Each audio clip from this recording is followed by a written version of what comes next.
Camera quality. All right. Ooh. I'm live. Holy shit. Let's fucking go. Let me see if the quality is okay. Let me see. Let me see if it will actually. Okay. Okay. Oh, I can actually share my screen? What? Can I? Entire screen? Is that possible? Am I able to do that? I don't know. It's so weird. So weird. Okay, it's not doing it, but hey. Still interesting. Hold on, let me. It's not showing. Oh, it's probably because I'm early. That's probably why. Let me see. Can I not do that?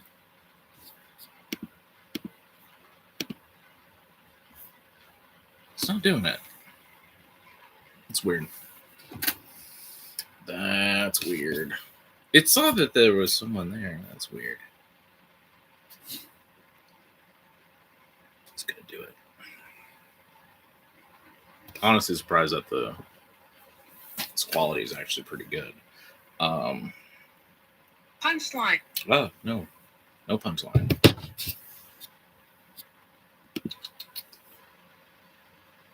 Okay, yeah, it's scheduled at 4, so it won't show up until 4. Oh, there it is, 4 o'clock. All right, I guess I can still.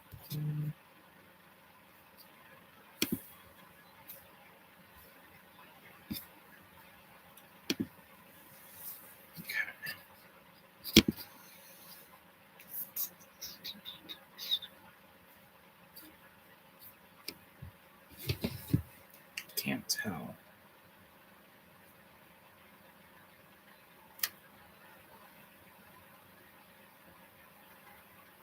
I think it might be because. Oh, there we go. There we go. People are now joining in. I wish I can share my screen. That's the problem. I guess this is very much. This is only the second stream within recent times, so it's not going to be perfect. And I'm filming, and I'm doing it on my laptop, so it won't be. It's not too bad. Yeah, I'm live. I'm gonna wait until there's more people on here, but until then, I'm gonna set up.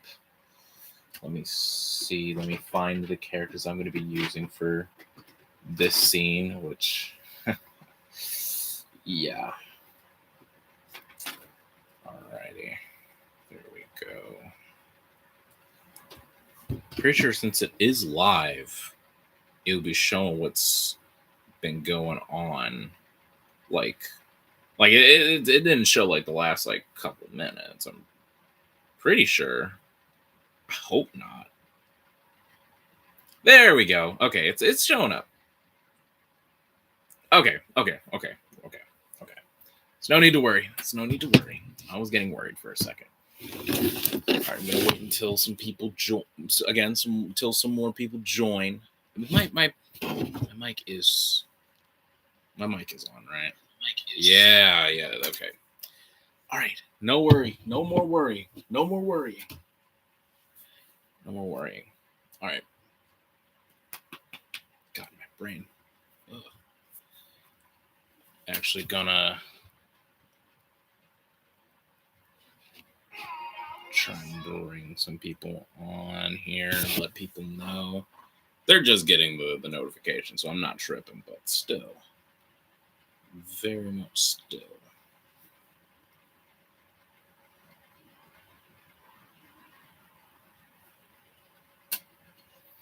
All right.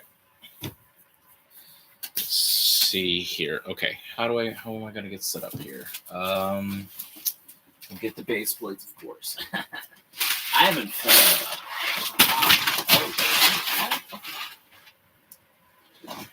Those are just lids. Those are just lids. Alrighty.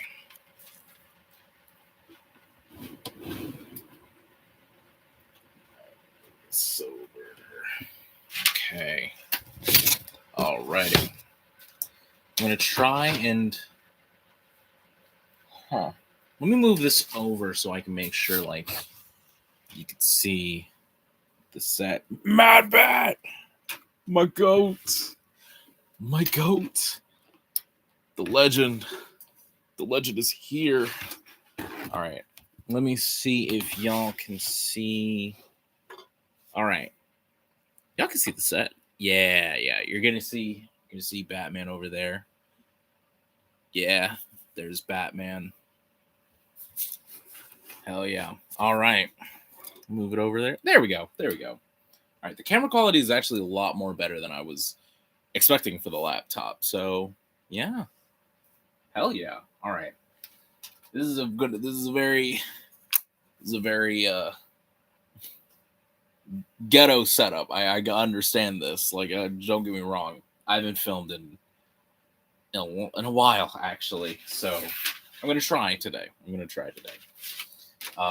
So yeah, I'm gonna set up the set here. Y'all get to see my progress, and you can also, ask me questions because there's not very much of us in here. So please ask questions as much as you can.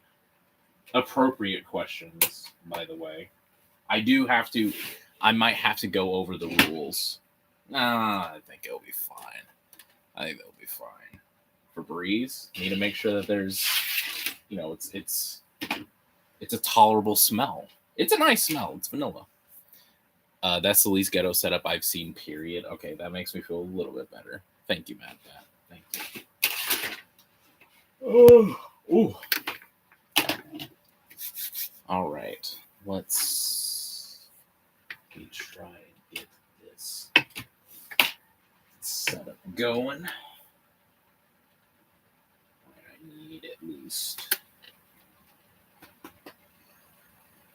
I need a couple white base plates so I can cover it.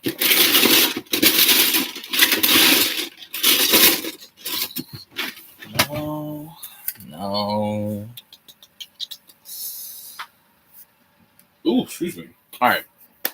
Anyways, I'm gonna try and ask some questions. What is y'all? How was y'all's holiday? How was Christmas? How was New Year's? How's it been? In your honest experience, what was the most challenging thing that you've ever filmed? Honestly, bro, this like this shit has been the most challenging. I don't know. Anything flying that I've done for Superman has been a challenge. Oh no, not anything, because there was a lot of. There were a couple times where flying was actually pretty cool, but when it involves him, at least like in the blues, like whenever it's like the blue base background or any attempt at green screen, it's rough. But I think my favorite one was definitely the one in episode 3 that I use in the intro quite a bit. It's when he's dodging the lightning from Livewire. But like anything like in particular that has been challenging, oh man, I don't know. I try not to film anything that's challenging. I do try to film stuff that's reasonable to do, but I'd have to say like honestly, I think one of the most challenging things, I haven't filmed it yet, and I know exactly what it is. I don't know how I'm going to do it, but I have some ideas. I'm going to have to test it out, definitely. But it hasn't come yet. That's the thing. It hasn't. I have it on a script. It's coming soon. It's just not like, I just had a brain fart. You know what I mean? It's in an upcoming Superman episode. That's all I will say. It is. Grosso did it. Like, I'm pretty sure out of spite. So blame it on him. I blame it on him. That's me personally. Okay. Now let's actually get to work. Let's get to work. I was looking for a white base plate. Like a little small one. There we go. This is small enough.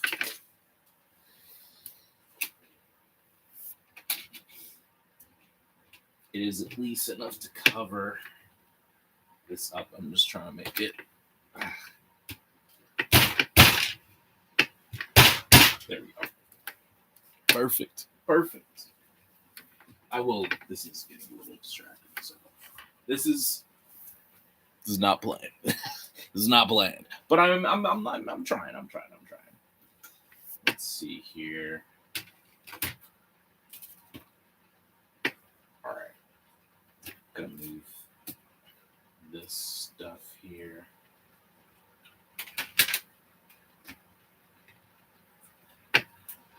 So what I am doing today, I am filming a scene that, for some reason, now, this isn't on me. The scene was just lost. I have tried opening it plenty of times, and it's just not able to play. I cannot upload it. Like, I can't export it off. I can't even watch the playback. So it's very frustrating to do this because I'm basically refilming a scene that I already filmed. But I think it's a good opportunity. It's a good opportunity to probably change some stuff up, probably stuff that I can redo. So I'm not too bad. I'm not too upset about it. In the DCU, you're working in tandem with how many restrictions are there that you have to abide by? While I never had to wait, hold on, I need my fucking glasses. Okay. In the DCU, you're working in tandem with how many restrictions are there that you have to abide by? While I never had to film in line with Brick Filmverse, I suppose that's what it is. Honestly, there's not that much restrictions. I mean, to be fair, whenever there is a character that I want to use, I do ask beforehand, like, hey, is this a good choice? But even then, it is a Superman story. And if we do have any, like, characters in mind, we kind of just write them in the script. But that's pretty much it. I think the only thing is that this is the only story that I'm doing with him. So it's not that. It hasn't been hard. It's not, like, difficult. If anything, I keep that in mind because, this is a pretty popular universe. I don't want to fuck it up by just adding in some shit that, is unnecessary. So I guess it's just already built in, like, hey, I don't have to do my own thing. And even if I do want to do something, like, different or special in my own way, I would save it for my own thing. Save it for my own scripts. But that is a good question, though. Zatanna episode when? I like Zatanna. It would actually, you know what? It would be pretty cool because, she is a magic user and Superman is immune to magic. So, honestly, that does sound like a pretty cool idea. However, I don't think we could come up with a good story for her to add her in, especially based off of the other plans that we have. But Zatanna and Superman, that is still a pretty cool idea. Like, I will not lie. That would be sick.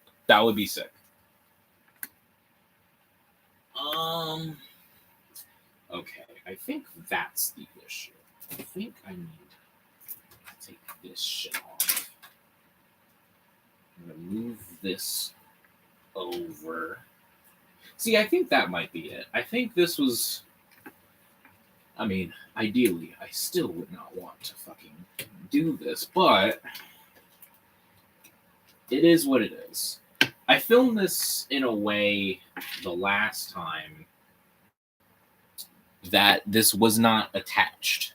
This wasn't attached to the to this set. So I think this is actually help continuity wise with this particular shot. I just have to move it back. There we go. And perfect. There we go. Well, I do often write in my free time.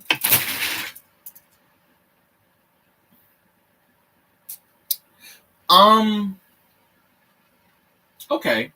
That was, you know what? I'm not even surprised, but you know what? It's fine. It's fine. It's not that bad. It's just a couple of things to fix. Wow. That thing fucking flew. It flew. Jesus Christ. God damn. Oh, man. Oh, man. Oh, well, okay, so it kind of did obliterate it. Wow, that fucking sucks. Okay, don't worry. I did take a picture of it for reference, just in case something did happen. So, we're good. We're good. We are good. Just scroll through. There we go. Okay, I have a good reference to build it, so we're all good. We're all good. Well, I will read this. How do you usually film the flying scenes? A couple of different ways. I try to film it in different times. It kind of just depends on like how I want it to physically look.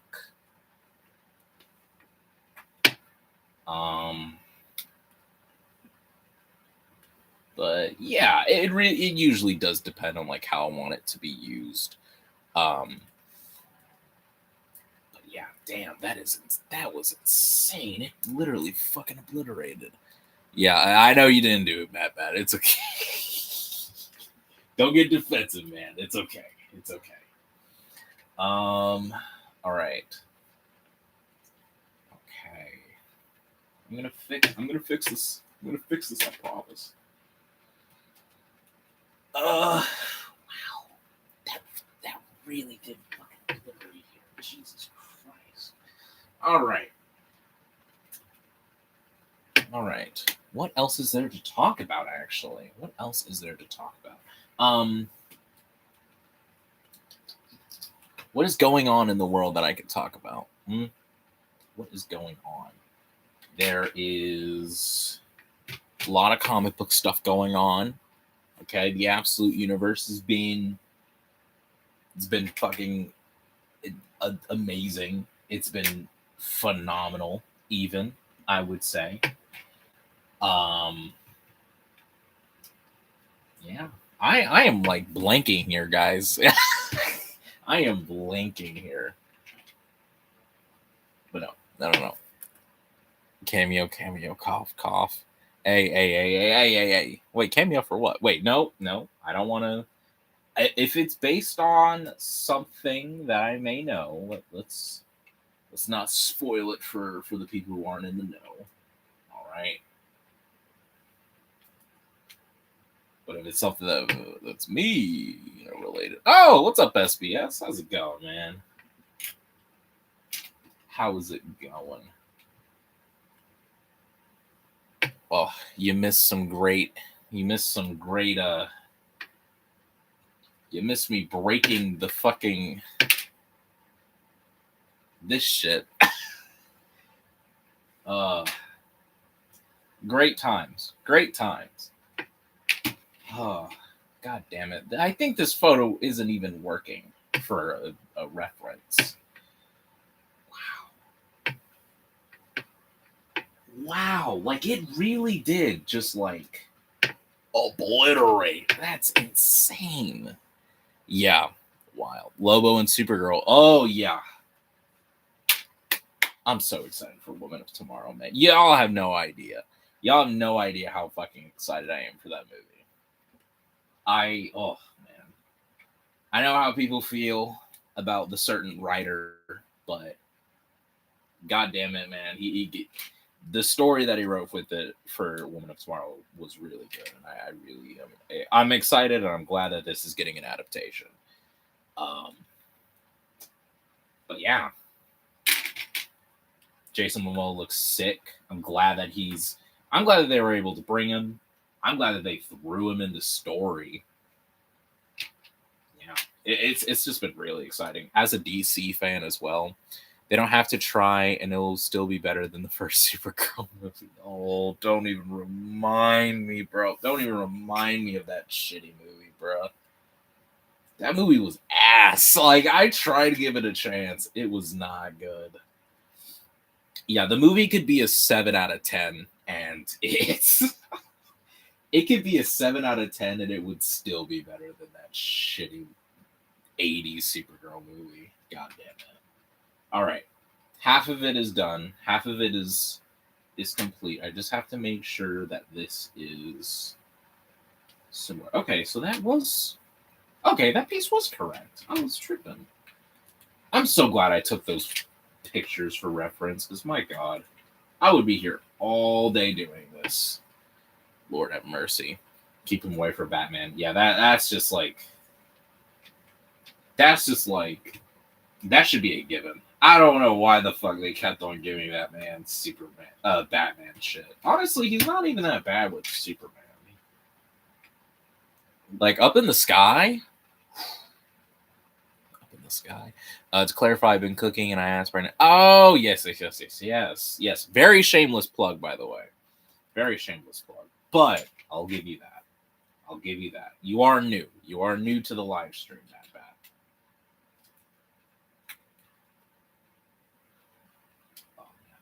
I might have to. I do want to make this somewhat regular. I do want to I want to find a day that I can live stream throughout the week, sometime in the weekend, something like that. So I can at least, like, be like, hey guys, I'm not dead. I trust me. I'm just very burnt out. Just trying to have us, talk and connect, talk about brick films and stuff, talk about movies, comics, all that nerdy shit. So yeah. This is the goal. Try and connect through, my channel here, especially since I always feel bad. I always feel bad whenever I'm like gone, and everyone's like, "Hey, is Superman coming soon?" And I completely understand.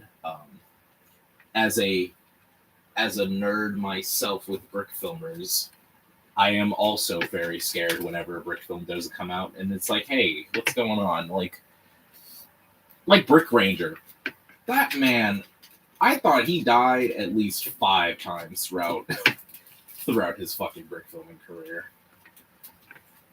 But no, it's burnt out. Just didn't want to work with it. I just have no problem with the writer for Brave and the Bold.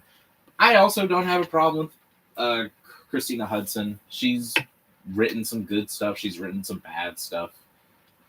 It's okay. Like, I don't... Like, it's not bad. She's not a bad choice. I just think it was just what she worked on and the timing of that stuff coming out. It just wasn't... They just weren't the best projects. At least for her, but also at the time, it was just weird. Everyone was hyper fixated on Flash movie's terrible, but didn't really look at the film. Just like, oh, the visuals sucked, and it's like, yeah, we know the visuals sucked, but damn it, everything. Let's look at the writing. Do you regret not taking my advice on Tom King Batman run? Okay, I have not read a damn thing from that run for a very long time, Mad Bat. I have not I've learned my lesson. Okay. I learned my lesson. All right. We live and we learn. Okay. And besides, I haven't even read them. I haven't even read those trades. I was teasing it. I was teasing it in my stories. You burned my... Okay. I don't know about that. I don't know about that. That might be a bit of a waste. But no. Okay, look. The thing is about him with me, he's written good stuff. And I'm not trying to like say like, oh, that doesn't negate him from being a bad writer. A lot of good writers has some bad shit. A lot of bad writers has some good shit. Helped a homeless guy. I mean, I guess. At any way that you look at it. But no, serious. But for real though, he's had some good things that I will even say are my favorite. But I tend not to really care for the most part. Like his Batman run, yeah, we all know it's garbage. We don't have to pay attention to it. There's a lot of books that people don't really talk about because they're bad. And then there's books that are good, but people still shit on them because it's not like Strange Adventures or Mr. Miracle, like stuff like that. But Woman of Tomorrow, that's just fucking good. Like, it's not necessarily a Supergirl book. It's very much not Supergirl, but it's a very good book, you know, with great art. Scott Snyder on the Scott Snyder is in the top. I want to be nice here, actually. No, I think he actually might be in my top 3. Top 3 comic writers. Besides him, it's Joshua Williamson and my man Mark Waid. Okay, Scott Snyder, he won me over. I finished all of the New 52 Batman back in December. Fucking phenomenal. I always loved Batman Eternal. That was like the first Batman run that I've read. So always a Scott Snyder fan. Not sponsored. But I do want to read some other Scott Snyder stuff. Oh, Absolute Batman Peak. KO has been fun. Like I love KO. I really like what they've been doing for the KO event. I've been liking what they've been doing from Dawn of DC to All In to now going into the what was it? Level Up, I think that's what it is. Yeah, I'm really excited. I'm excited for the giant buildup that they've been going towards. They keep on hinting it. They're like, oh, I can't wait for you guys for the final Darkseid thing. It's like, God, stop doing that. Stop doing that. Snyder, Morrison, and Moore are my goats. Okay, those are pretty solid. Moore, I haven't read much of Moore, so I can't really say much. I think he might be a little bit too, like, I don't know. I think his stuff, as thought-provoking as it can be, I don't know. Like, I feel like his work, it just hasn't spoken to me yet. I haven't read his good stuff yet. And then Morrison, yeah. Morrison is the go. I love a lot of their stuff. I do see a lot of valid points here. I've also been there. I wrote Wonder Versus with Talents, and I think my year one arc wasn't the best, but honestly, I'm looking forward to what's next. Yeah, of course. Wait. Oh, for King, yeah. Yeah, it's something that, I don't know. I feel like there is just a certain point where we hate a creator where it's like, what else have we not said? What have we not said about this guy that's obvious? And if we look past it, it's just mid. Some of his stories are mid. Some of his stories are okay. The stories speak for other people more than others. You know, like I don't know. I feel like the conversations around him has just been tiring at this point. I hate this writer. He wrote this thing that I didn't like. Don't read it anymore. Like, I don't know. That's just me, at least, you know. Not to say like don't talk shit on. Talk all the shit you want. I'm just saying, it's gotten to a point where there's like a parasocial hate with this guy, and I'm at the point where I don't care because I don't read his stuff, at least as much as I used to. Which even then, I wasn't even reading that much. I was just reading the stuff that people were like Mr. Miracle. I read Mr. Miracle. I was like, holy shit, this is pretty good. I read Woman of Tomorrow. I was like, this is fucking amazing. Strange Adventures, I can understand why people don't like it. And then anything this man writes, Batman-wise, obviously don't read it. Obviously, it was a mistake. I'm not regretting any of my other reads, though. Helen of Windhorn, he's written some good stuff. I'm not saying I geared to, like, I don't buy any of his books anymore. Like, I don't think there's been a recent Tom King book that I was excited to read. Like, his Wonder Woman shit, dropped that, like, almost a year ago. It's been bad, and it has not been better. There's a writer who is taking over for 2 issues, and everyone pre-ordered it, and it is gone. So hopefully that says something. Hopefully I've said something. That says something. I've never read a DC comic, just Motion Comics. Any recommendations besides Absolute and KO? Oh, okay. That's actually perfect. Oh, you got me excited, man. You got me excited. So books that I can, some books that I can recommend you besides Absolute and the KO stuff. That's completely fine. I don't have to recommend you those. World's Finest by Mark Waid and Dan Moira. Hold on, let me. Oh, you got me excited, bro. You got me excited. Where are you? Oh, you're over here, I think. Where the fuck are you? I might have to chill out on the cursing. Where? Oh, okay, there you are. Don't worry. I'm almost there. It's probably a mistake to move my books on that bookshelf. Okay. Mark Waid, Dan Moira, writing World's Finest, remodernization of telling, some Silver Age stuff. You can literally just jump into any fucking issue. It's very new reader friendly. They introduce like characters that you do know, characters that you don't know, and the art is very bright. The stories are pretty solid. Like they're very much like 4-issue arcs that you could just jump into. It's a really fun book. Another new reader friendly book I can say. God damn, I can't think of any right now. Nightwing would also be a good. Well, it's the second arc, but it is a new writer, new team, so I would suggest Nightwing as well.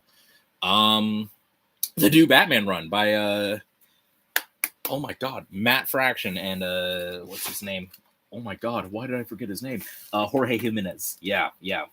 Matt Bat would kid me for that. Yes. This is the Dan Moira variant. But yeah, this Batman run, if you know Batman, you can jump in on this. This is a new story. You can jump in at any point in any issue. It's a whole new story. There are some minor things that are like, oh, what's this going on? Don't worry about it. It's just minor stuff. So yeah. What else? I'm really trying to think. Oh, Superman Unlimited. It's by Dan Slott. Very new reader friendly, actually. I think it's honestly new reader friendly to the point where I can barely read it without getting a little bit irritated. So I would suggest that. That's also a good, if you want to get into Superman, there's a lot of fun little stories there, and they're usually like 1-2 issue arcs. Like it's very easy to jump in on that. All right. Anyways, Flash. There's a new Flash run with a new writers team. You could jump into that too. It's Wally as the Flash as well. By Ryan North. All right. I think I prefer writing my own scripts on my own court compared to having co-writers. I mean, I have co-written stuff, but I write a lot of shit. I write a lot of shit of my own. Brandon Kirk's like, yeah, I know. What's up, Jordan? What's up, man? Never hurts to take the high road since the main writer just expects you to write the entire story off 3 sentences like AI and expects. Yeah, it's either I'll read that comic. It's very good. Hell yeah. I'll read a lot of DC and and for Marvel Comics. You'll read a lot of DC comics and for Marvel. Like, is that like your list of like I want to get DC and I only got 4 Marvel comics that I want? Is that what it is? Wally's my favorite Flash. Okay, Wally. Okay. I'm a Barry boy. I personally am a Barry boy. I have been getting into Wally West though. Like, hold on. I'm gonna try and not do this very often in this live stream, but I can't help myself. This is the 80s Flash run right after Crisis, where he takes over the mantle. I haven't read this yet. I am ready to. I think I'm gonna read Crisis first because I actually never read Crisis on Infinite Earths. I know, fake fan. I know. I'm gonna put this actually over here though, because going over there. I've been rereading Zero Year. Zero Year was really good.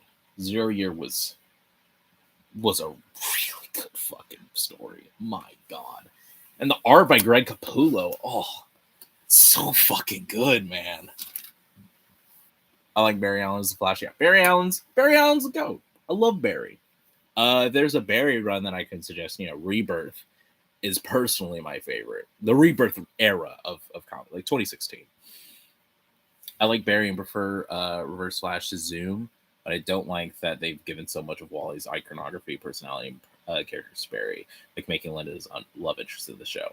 Yeah, even though that was brief, I do get what you mean. Like, there was a lot of stuff that the show that I did not even realize they just kept on giving Barry Wally, like his personality and stuff.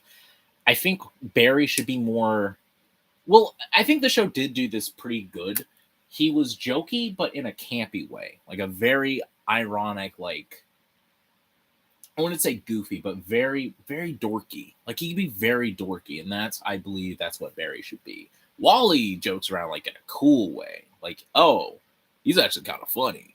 Barry should be more like he tells a joke and everyone's groaning. Like I feel like they should be doing that more for Barry, at least in live action stuff. Reverse Flash Speak. What did I say?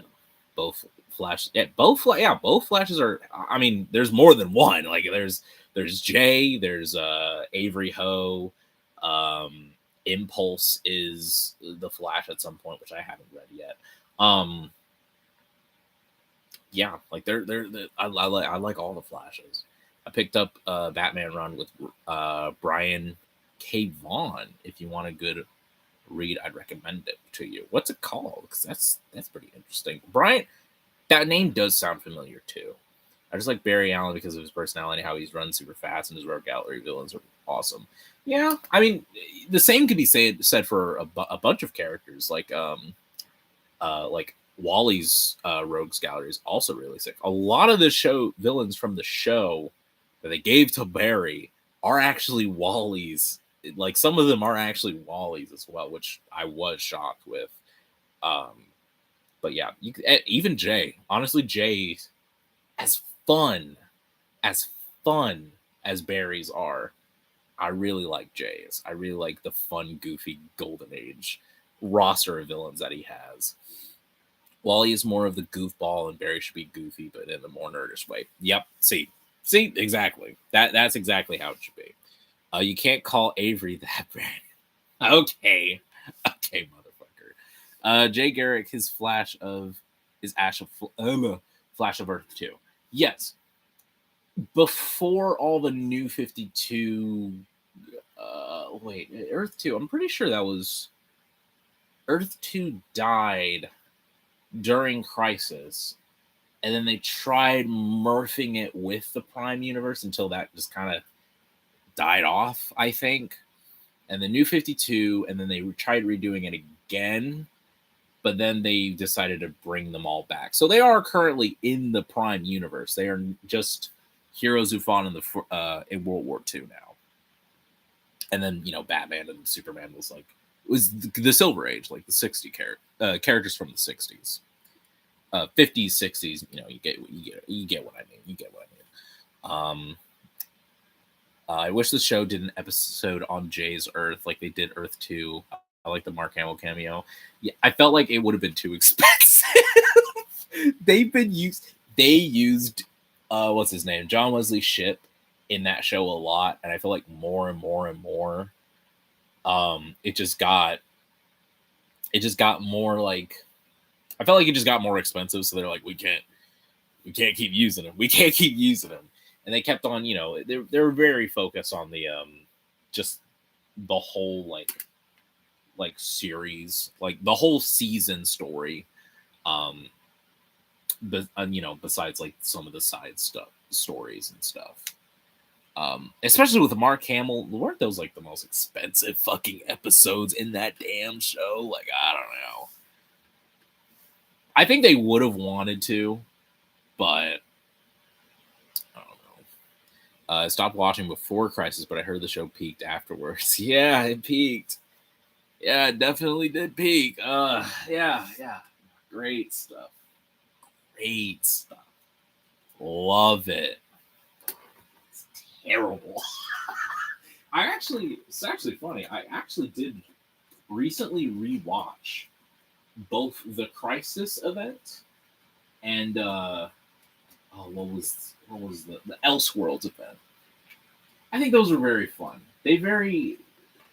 Now, like, getting into reading books now, I realize, these writers on these shows read a bunch of these like reading the JLI run from the 80s and then watching an episode of one of the crossovers.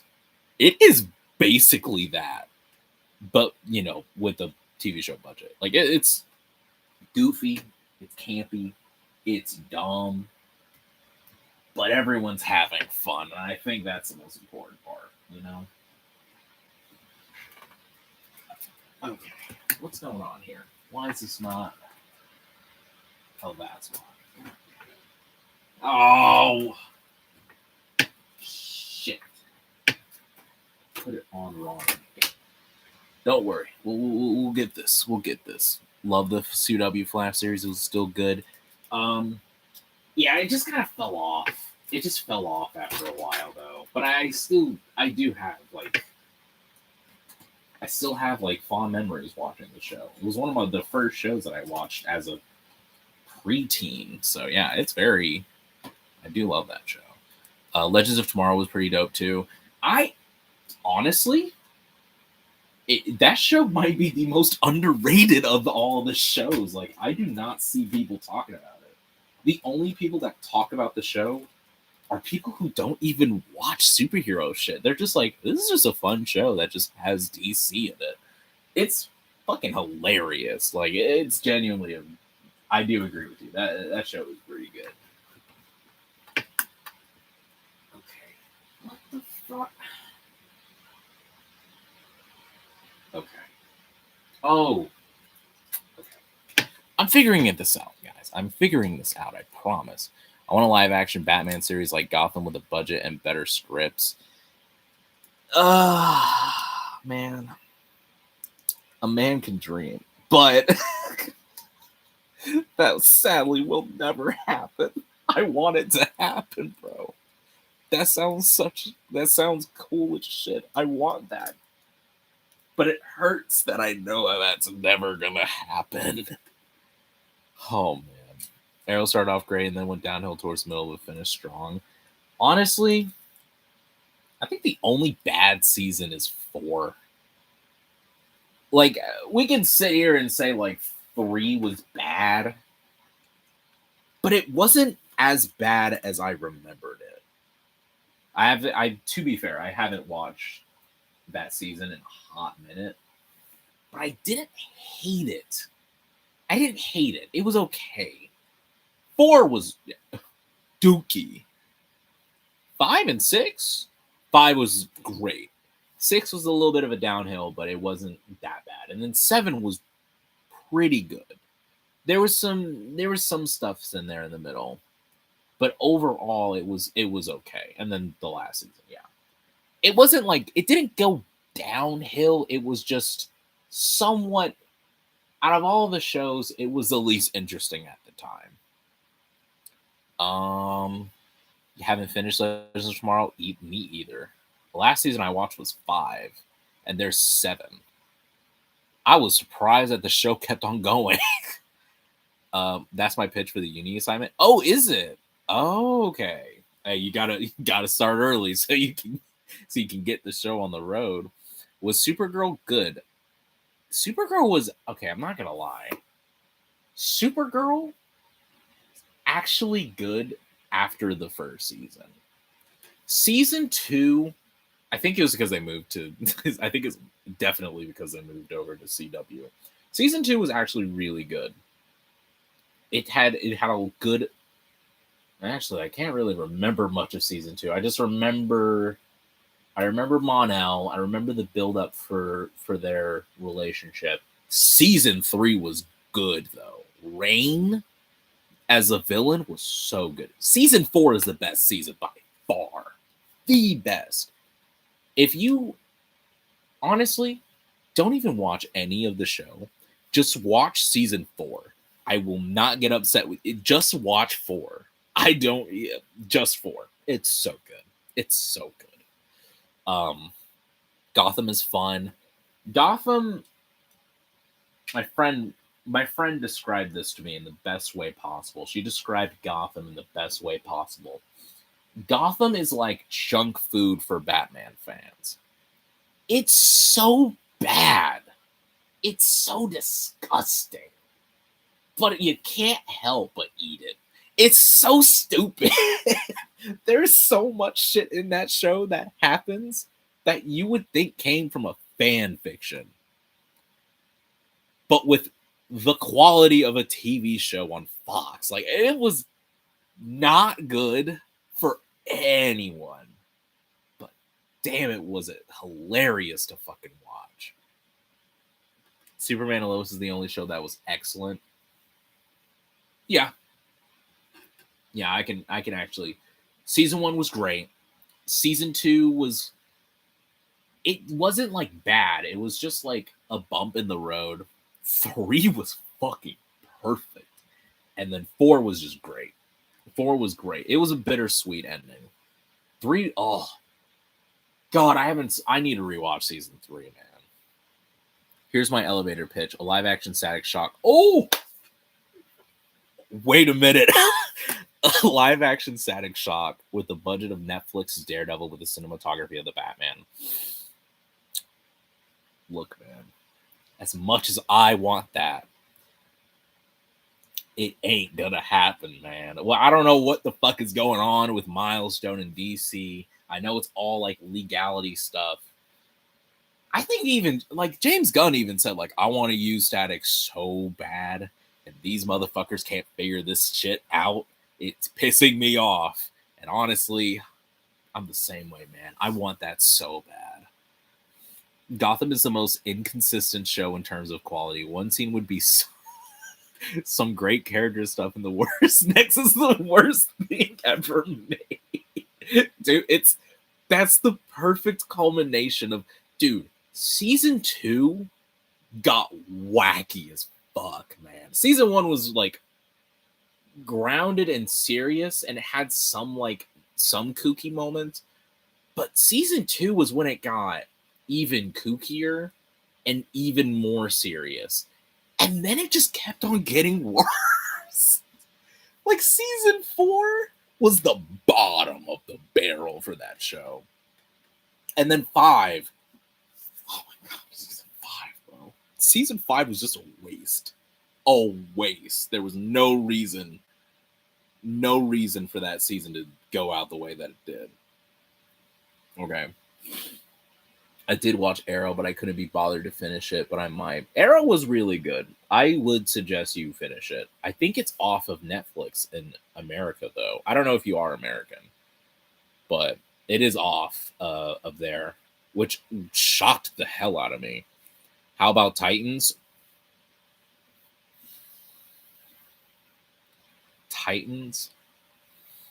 Titans. Oh boy. Titans might actually be the show. If I finished it, it would have broke me. That show is so bad. Oh my god. I don't want to open up that can of worms. That show was so bad, man. Oh my god. Oh man. Anyways, Blade TV series, like an investigation thing, would be so cool. That would be pretty cool. Like him as like people trying to figure out what this thing is, and it's Blade. Like if like a cat and mouse cop chase thing, like they're chasing him. That would be pretty cool if that is what you are saying. The Suits of Titans. Yeah, that's the only thing that's the show. God, it's just the fucking costumes. It's the costumes. The casting was pretty good, I will say. He did a good job as Nightwing, but he wasn't really the person I would expect. He did okay though. Titans wasn't good until season 3. Honestly, I wouldn't even say season 3 was good either. There was the same amount of dumb decisions in season 3 as there were in the prior seasons. I didn't even finish 4. I watched that Beast Boy episode and I was like, and I'm good. This is probably the peak of the show, and I'm not going to watch any more of it. I cannot. That Beast Boy episode was the only good episode in that whole show. And they held. Oh man. I'm going to crash out about this show. Oh, this live stream could just be me just shit talking the show. Oh my god. Hugo Strange was so good in season 2, but then the science. Yeah, I do remember I do remember Hugo Strange. That casting is so good.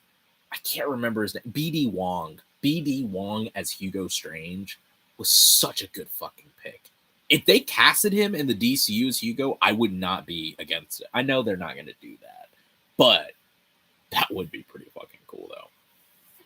Mother Eye and Trigon, I haven't watched it, but yeah, I'll check it out. Yeah, was it Brother Eye? No, it was Brother Blood.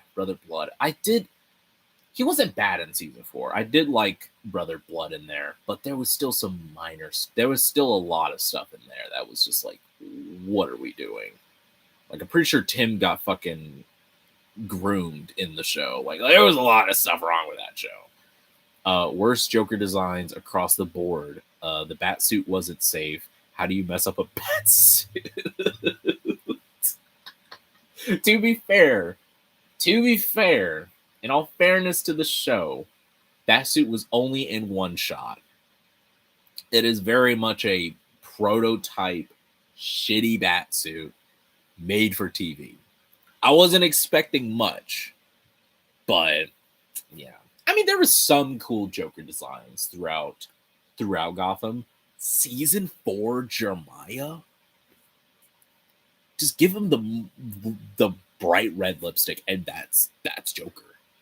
There were some good ass Joker designs throughout that show, but you know, the last one, if that's the one you're talking about, then yeah, no. Riddler and Lee are so fucking weird. Oh. Now I'm just reminded of the shitty shows ever. I forgot about Riddler and Lee, bro. Oh my god. Oh man. If you gotta watch 2 bad seasons to get to the good one that the show is. Thank you. Oh my god. I've said this all the fucking time. A show is not good unless if you have to get through a certain portion of the show, I'd say give it past 1 season. 2 seasons is like, that's too much. But season 1, there are some shows that do need some footing, like The Office needs some footing. Supergirl needed its footing, and even then, you know, you could argue that it's still mid. But yeah, more than 1 season. No, I don't know. 2 seasons, a little bit crazy. Hold on, I need my glasses again. Did anyone watch Swamp Thing? Only one season. Yeah, I think I watched half of it. I can't remember how many episodes there were. I watched about 5. And it was fucking boring. The first episode was good, but everything else, it was so boring. Nothing happened. Nothing interesting happened in that show. I will say, Crystal Reed. That's the only plot I was paying attention to in that show. But yeah, I heard people like the last few episodes whenever the main villain came in, but overall, I can't speak as an overall point, but mostly it was just kind of mid and boring. Hot take, I like the last Joker design only for the show. Yeah, only for the show. It was safe for the show, but overall, like, it's definitely not the best. Even in the show, it's the worst design, but it's still okay. Gordon with his evil wife. Oh my god. There's so much shit that happened in that show. That is just like, how did this get past people? This is ridiculous. That Joker design, basically Joker on crack, and basically just Endgame Joker. Not Endgame Joker. Death of the Family Joker. I thought Gordon's wife was evil. Is she evil in the comics? I don't seem. No, that's the thing. Their whole point of the show was, hey, we're going to make the Batman origin show, and we're going to do all the origins for all of these Batman characters. And then they started it out and was like, yeah, this is Jim Gordon's wife. And they didn't know what to do because it's just Jim Gordon's wife. Barbara Keene is nothing. She is just a wife that eventually gets killed by the Joker. What can you do with her for 5 seasons? Nothing. So they came up with random shit. The most random shit possible. They made her bisexual, which ain't really a problem. It's just weird that you made Jim Gordon's wife bi when we know she's going to go with Jim in the end. They made her a victim of a serial killer. She murdered people, went to Arkham Asylum, became a member of the League of Assassins, had a assassin girlfriend. She ran the Iceberg Lounge. She went with Ra's al Ghul, and then she became like a rebel fighter in No Man's Land. And then Jim, in the end, cheated on his girlfriend Lee, and then had sex with Barbara so they could have Barbara Gordon. Like, it was just ridiculous. I remember too much of this show. Man. It's so bad. It's so bad. Oh my god. Barbara Gordon, Jim's wife, was massacred, and I will never forget that. How was she? All I know is that she died. I don't know how the fuck she even died. I thought Joker did it. I'm pretty sure. So Gordon's wife is a serial killer. Yeah. Among a lot of stuff, man. Lee Tompkins was done dirty, and I'm mad at what they did with Sarah Essen. Oh, okay. In all fairness, Sarah Essen in the show was goated. The character in the comics, though, I don't like her. I don't like Jim Gordon for this reason. I love Year One. It's a great comic. It's a great comic book. It's a great Batman comic. The one issue is that Jim Gordon cheats on his wife and then eventually leaves that wife with the woman that he cheated on her with. Good caught my ass. Ugh, I never get over that shit. Ever. It's so It's so weird. I never got that. Like, everyone's like, oh, post 9/11, Frank Miller was weird. I have not read his Daredevil. If I open that shit, and I mean, Jordan can say in the chat, has he done weird shit in Daredevil as bad as that? Like, come on, man. He's had to been weird that whole time. Oh man. All right, let me catch up.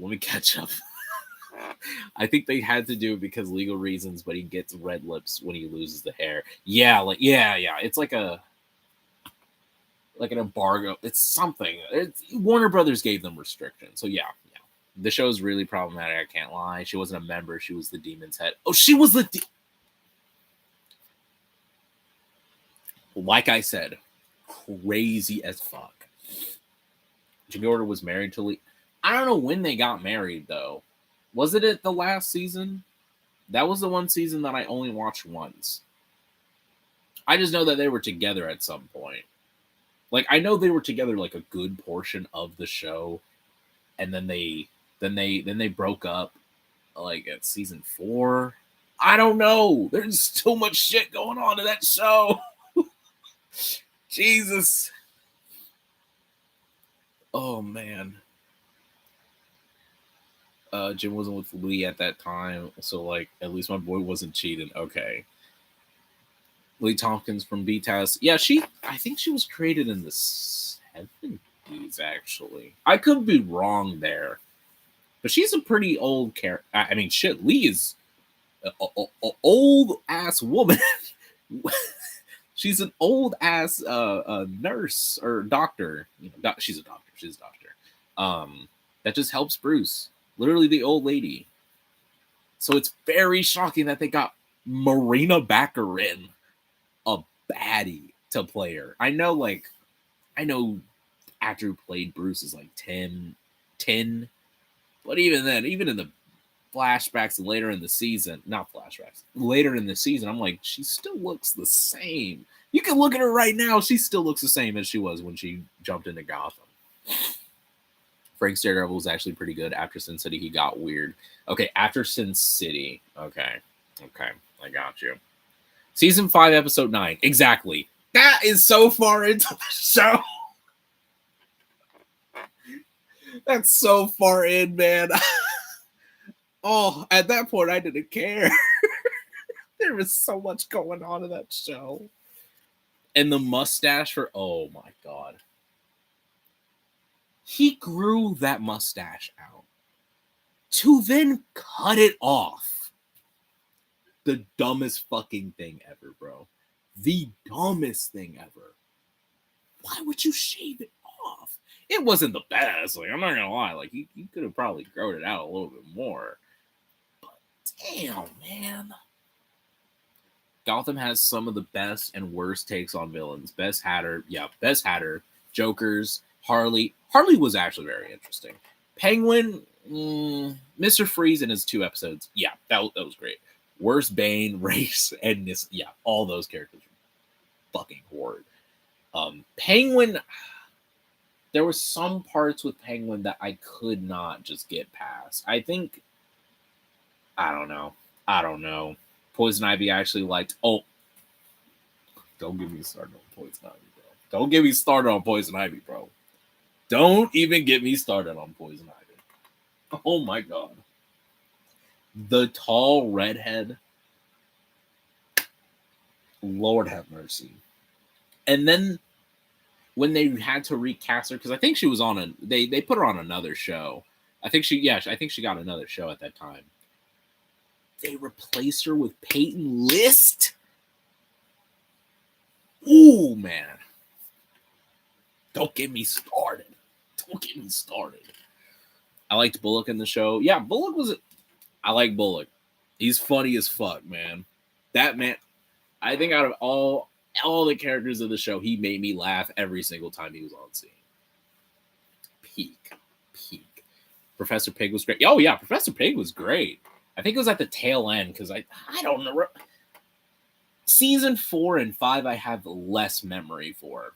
So I can't really remember what happened to him. It was like the first half of season 4. And then did he die or something? I can't remember. Zaz, I think he's the only character in the show that I can say is nothing like his counterpart in the comics, but is great in the show. That's the only character I can say is like, yeah, that's not how he is usually. But damn it, he is fun. He is fun as shit in the show. Then he was just an actor. Was that it? Was he an actor? Sophia killed him. Oh, yeah. See? Dumb shit like this. There was great setup, and the resolution is ass. That's why okay. The end of the 4th season was really good, though. Like, the whole Jeremiah and Jerome thing, like the twin shit, I would only rewatch it just for that. It's so good. Now he's Metamorpho. Yeah, he's Metamorpho now. And honestly, perfect fucking pick for him. Perfect. He kind of did, I don't know. It did kind of jump. It caught me off guard when he did not have a Boston accent. I'm not going to lie to you. All I know him is that he has a thick Boston accent. And he just talks like this. I'm like, you could have tried. But I guess James Gunn just didn't want it. Which is fair. Might be a little bit too comic booky, even for him. All right. We have talked about Gotham for probably way too long. We talked about that for way too long. I need to get started on this. Oh man, that was fun though. I love talking shit about terrible DC shows. Oh my god, no.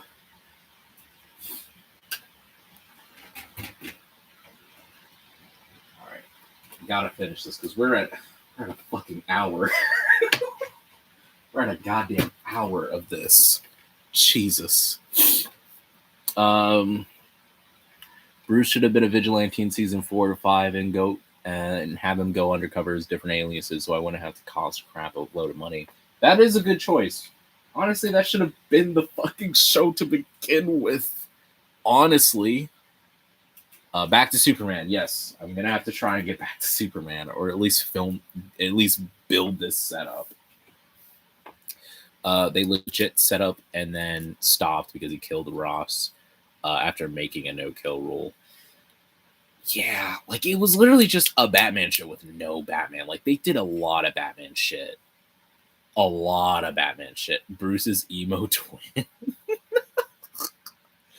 Who do you hope to do an episode on, and with what guest cameo would you like to do for Superman? I mean, I don't know. To be fair, me and Groswell, we haven't talked about any later episodes past 8 in like. Okay, I actually do have to be very careful because the last time I did that, we had to rebuild the entire set. Okay, we're not making that mistake anymore. But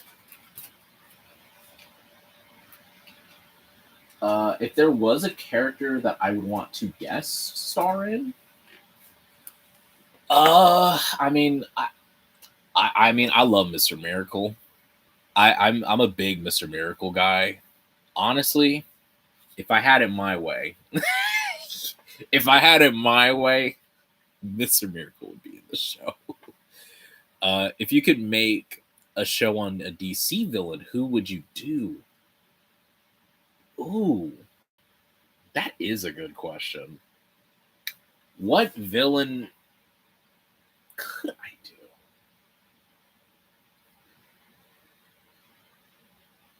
Any DC villain. Flashbacks of Brainiac ship falling in Lex's base immediately after film wrapped. Oh my god. Raish. That would be cool. Raish could be cool. I think the thing is that there's a lot of actually, That would be really cool. It's just exploring like the past lives thing. I can't. That's like stuff that like I can make up, but I don't know if I could find something like, to hone in on, like on each prior life, building up to how he is as Rage. I think that's where I would probably. I feel like that's the part where it would be difficult for me to figure out, but that would be really cool to film. That would be really cool. Two-Face, ooh, Two-Face. I don't know if he would have his own like video. Oh, is it show? Um, there was a Two-Face book recently that had a good. It had a good premise. It had a really good premise. Ra's al Ghul exploring his time, becoming immortal, and then him beefing with Vandal Savage. Hey, and there's a lot of immortals out there, and I think this is actually canon to DC. There is a club of immortal beings in the DC universe that I think every 100 years they go and they eat and they talk about what they've been doing. So I think Ra's al Ghul canonically actually doesn't go because he doesn't like fucking being there. He doesn't like Vandal. Resurrection Man is there. I can't think of any other right now, but there's like a good handful of them. There's like six. There's like six of them. And nothing more. Okay. I'm gonna assume. Two-Face, Reverse Slash, or Killer Moth. That would be interesting. A series for a villain that would be kind of maybe a Suicide Squad series. I mean, at that point, that's just a team thing. But I mean, hey, Suicide Squad is, hey, it is sick. I mean, I can't say I have been reading the '80s Suicide Squad run, and that has been really fun. Like, just reading the foreword, the introduction of it, being like, yeah, I went into the series wanting to do one-off stories of like DC's unknown villains, and he gave himself the limitation of not to get Joker. And he was like, I don't want to kill Joker. I don't want any big villain. I just want the little people. And whenever they die for everyone. So if I kill off, excuse me. Wow. So if he kills off Killer Moth, he's dead. Like, no one else can use him. Everyone in Detective Comics who wanted to do Killer Moth, no. I just liked that. I liked that. I think they need to do. There isn't even a Suicide Squad run anymore, and that sucks, man. That sucks. Icon would be a dope show or movie. Icon, yeah, give him an HBO Max Icon series would be cool because I think he lands in like the 1800s. He's basically Superman but immortal. That would be a pretty cool show. Hear me out. Killer Moth is an evil daredevil, like a lawyer by day and then vigilante by night, planting and removing evidence. It could work as a legal comedy. What the hell? No. Just sounds like an evil daredevil. No. The Dinner of Immortals and Joker just shows up. No Joker, bro. No. Suicide Squad make a sick ass show for real. Like if someone had the keys to be like, hey, give me all the DC villains in the world, and I can make a sick ass Suicide Squad show, and just pitched it to James Gunn, and he would give him all the fucking money. Now, however, probably wouldn't be the case because how in the DCU, the Suicide Squad, how it's done right now, probably wouldn't happen. At least of now, who knows? I would personally do a haunted house Arkham Asylum procedural show with therapy sessions each episode. Okay, that does sound pretty good. That does sound pretty cool. I don't know if there's any I know there's definitely been books by in big omnibuses. I don't know which one it is, but there's definitely been stories of patients talking about their, their feelings and their experiences and what got them there. A show on Flash Rogues. I thought that was something that was happening, but I guess not. Like, I don't know. That would be cool though. Done a lot of Lego Summer series for the DC Universe. My second DC Universe. Oh no, not a second. Listen, man, don't reboot. That's the thing. You start a universe, you got to know what you want to do, so you don't reboot. I know this. Animator 19 knows this. If this is what you're gonna do, I say stick to whatever story you are doing for it. And if you don't want to, hone in on that story, you could just skip ahead and just be like, you know what, this happened, but we're doing this other story now. That's the only thing that I can suggest. But that's me personally. Just so you don't have to, just so you don't have so much stuff behind you that's like not usable, But and it is also good to build your like, even if the videos aren't good, you can still keep them as prior knowledge and stuff like that. Just a show of Arkham audio tape. Sign me up. Yeah, pretty much. That would be pretty cool.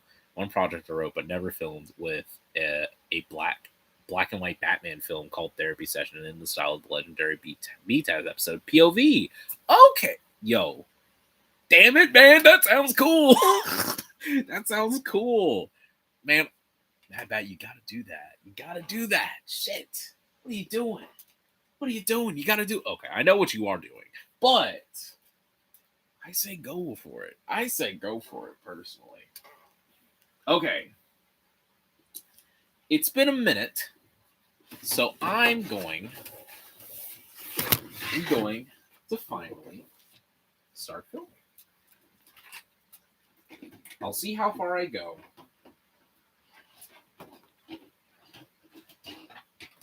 Because knowing my ass,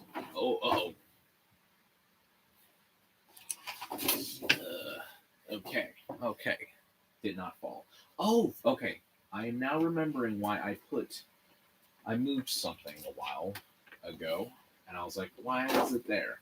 It was literally there to hold up my fucking backboard. My pitch is a Batman show set 13 years later so Tim, Cass are with him, and then we can explore villains who are fully established. And I'm like, this legit could get made. I mean, yeah, that does sound good. I do feel like we still need to do. Let's build up to Dick. I think we should start off with Dick, and then progress it with. Oh, you are writing it. My bad. My bad. I'm sorry. I'm sorry. My bad. Subscribe to your channel for now. Mad Bat, love your Batman video. Oh, you were talking about Bat. My bad.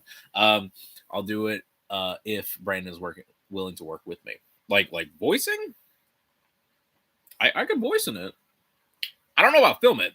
You got to film it, okay? I have too much shit on my plate, which is why I have been trying to push myself to film Superman. Because the more time goes on, the more ideas come, and now I'm like, ugh, I think doing it through the Robins, it would be repetitive, I mean, you don't have to necessarily, because each Robin is different in their own special way, especially because as much as it can get repetitive, I do get that. It's the personalities though that makes that idea shine. You know what I mean? Brandon, I will film. All you gotta do, keep me humble. I got you, bro. I got you. It's structural right now, like an average episode. It's 8 episodes, but each one is 2 parts. Do a session is basically 4 90-minute Batman films. Okay, you know what? It's a good pitch. My bad. My bad. I saw that astronaut emoji. I was like, oh shit, I pissed him off. Okay. All right. Hopefully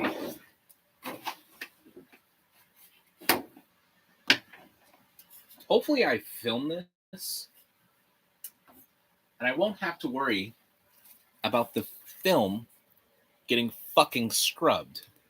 Because again, the last time I filmed this, I filmed the whole fucking scene. Shit you not. It got fucking... it makes me mad every time I fucking say it.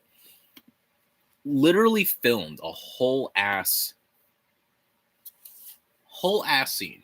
800 frames. Know what happens? I can't fucking open it. It has been pissing me off for so long. Like I cannot open it. I cannot take this out and like export it. It has been pissing me off for so long. So now, today, I'm going to refilm this. And hopefully I'm not going to spaz out in irritation as I'm filming it. Okay. Now, let's get the lights.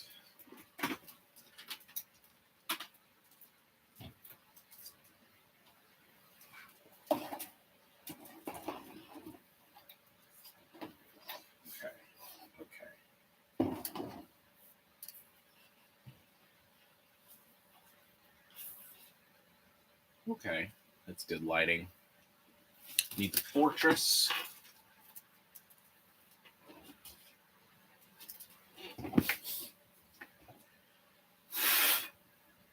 It got a little bit dusty. All right. Are you guys still here? Okay, there we go. Wasn't loaded in fully. Then I'm doing it. Look out for Batman Black and White therapy session. Let's go, Mad Bat. Let's go.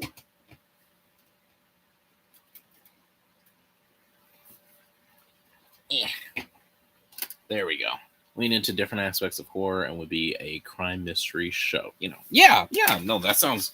Hey, if you're gonna do this, because I think if there's one thing that a lot of us brick filmers do, we always plan and plan and plan, but we don't actually fucking do it. You know, like I am a very big, and I'm the biggest contender. I'm the biggest fucking contender here. Like, oh yeah, I'll work on that. I have this script and that script. I literally, you guys probably saw on my Instagram, I said I wrote a 50-page script over the last 2 days. And I ain't even filming it, sir. And it ain't have nothing to do with Superman. And now I just have a 50-page script that's not even done. And I will film it eventually.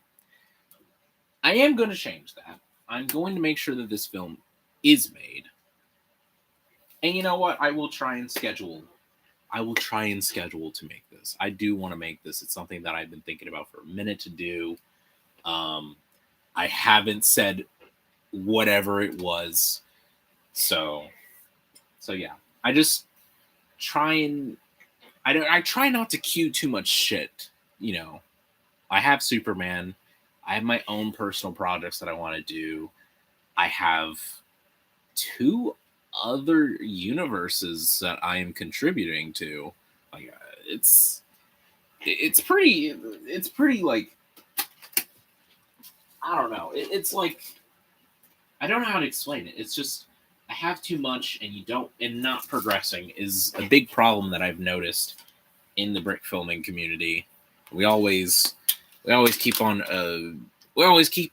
announcing shit, and it's like, are you gonna get it out? Like, I feel the same way, with myself. I'm like, hope I can actually work on this. But I am. I'm gonna try and actually haul ass on this, especially with this. I need to get this out. This video is pretty much mostly fucking done, so I don't know why it's it's taken me a while. And this, again, it's this one scene doing this. That also pissed me off.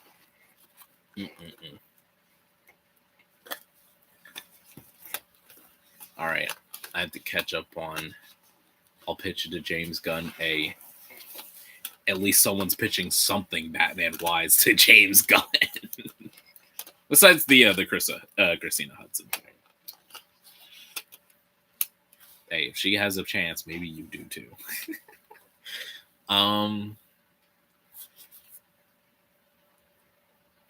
Happened to me, couldn't export, had to delete stuff, unfortunately. Yeah, I tried deleting stuff off of my laptop that I didn't need, because I was running low on memory regardless, but it just still wasn't there. It's shocking to me. I think the story of my series is basically confronting old wounds in Gotham's history. Yeah, as long as, again, it's basically my one thing. It's a pet peeve with me, but it's a pet peeve to the universe, to everyone. Let's actually make this stuff. Honestly, I'm going to get to a point where I will announce shit when a trailer is ready. Like that's one of my New Year's resolutions. Let's finish shit. Let's actually film shit. Let's write. Let's film.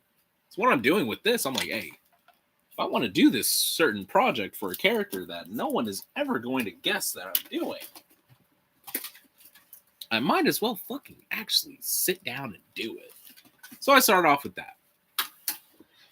Definitely probably should not have started off with that, because the script is definitely long as shit, but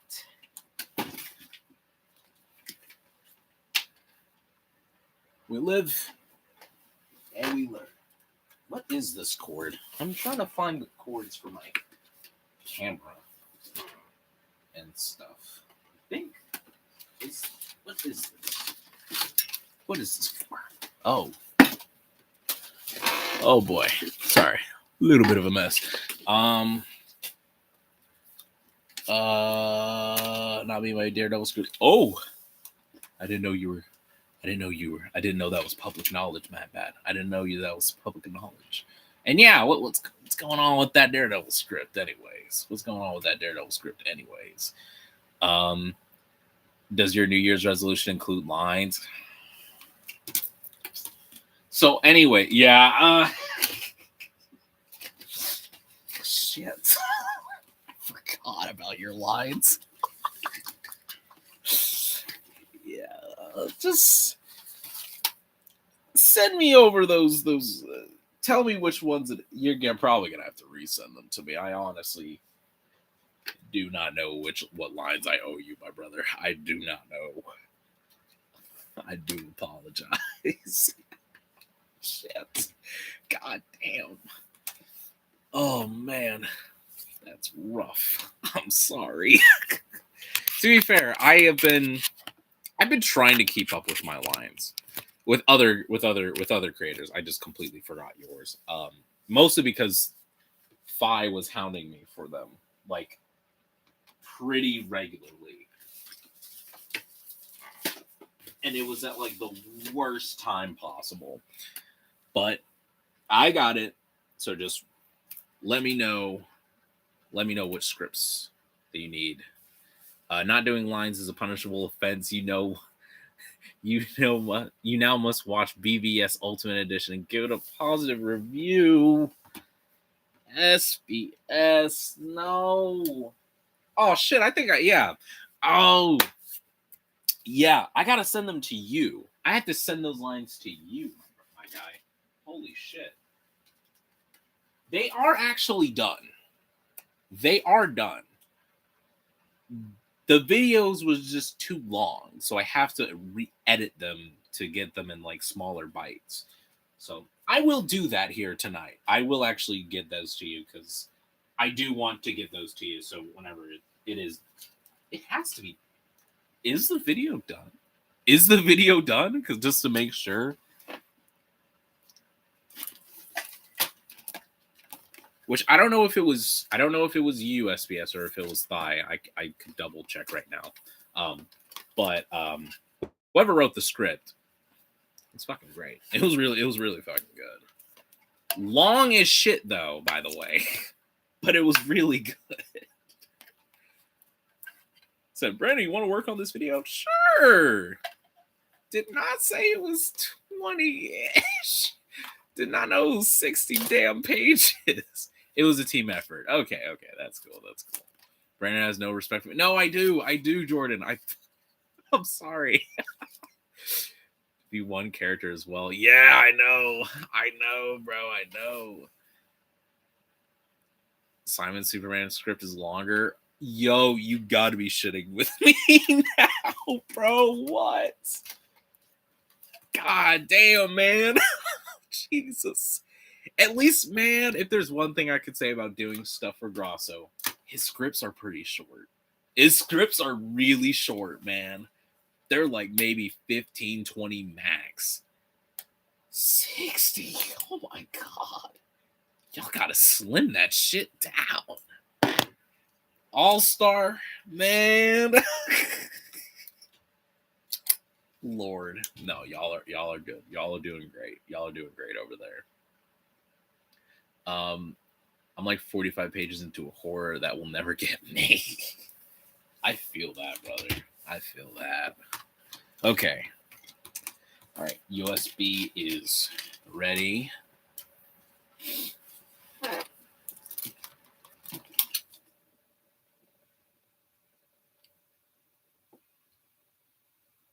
The power went out. I'm joking.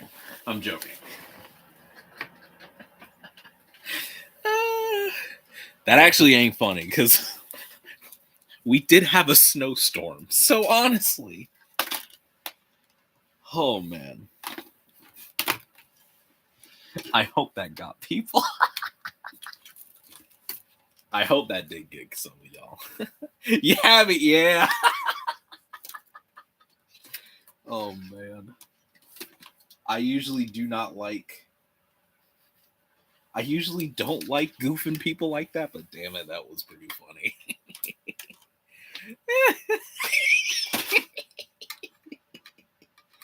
Okay, I did flip the switch on by accident, so it kind of was technical difficulties, but I still got SBS. Okay, the camera is ready. We are an hour and 33 minutes into this live stream, and I have turned on the fucking camera.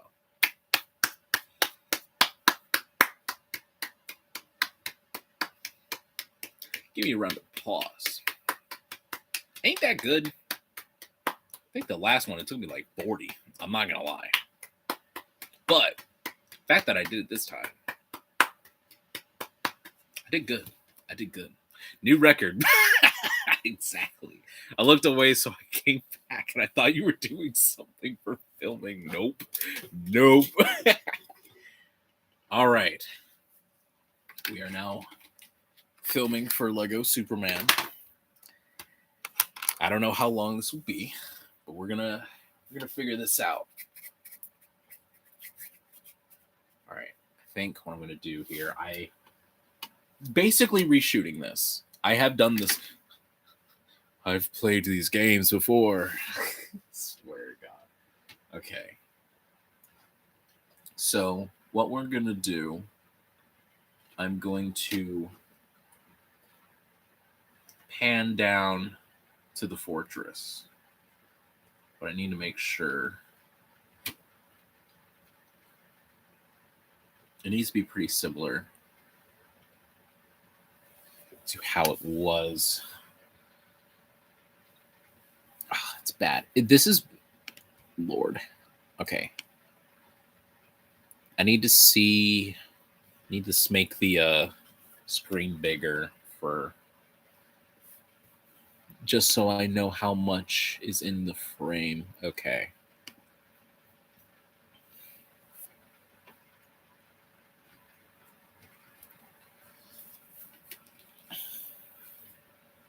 All right. It is covering the chat a little bit, so I can barely read who is talking, sadly. I'm going to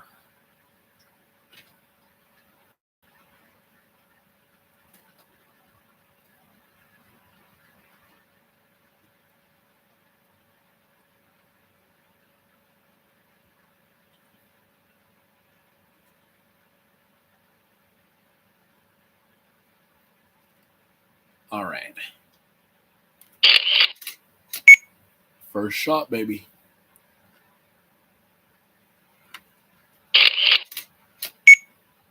I see Madbat saying promoting and then shows up. That's all I see. All right.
It would be much better if I had this on the screen for y'all to see.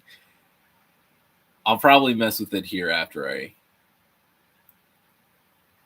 film this and then review it.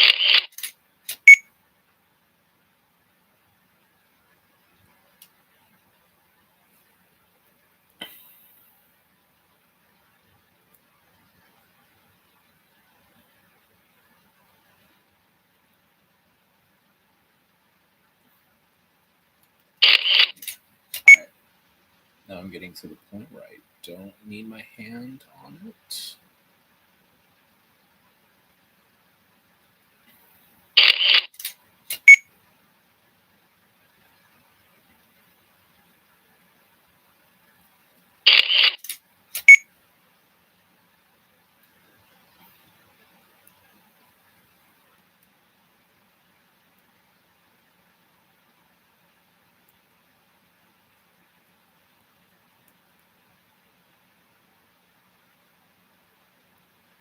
Okay, just rotating here a little bit.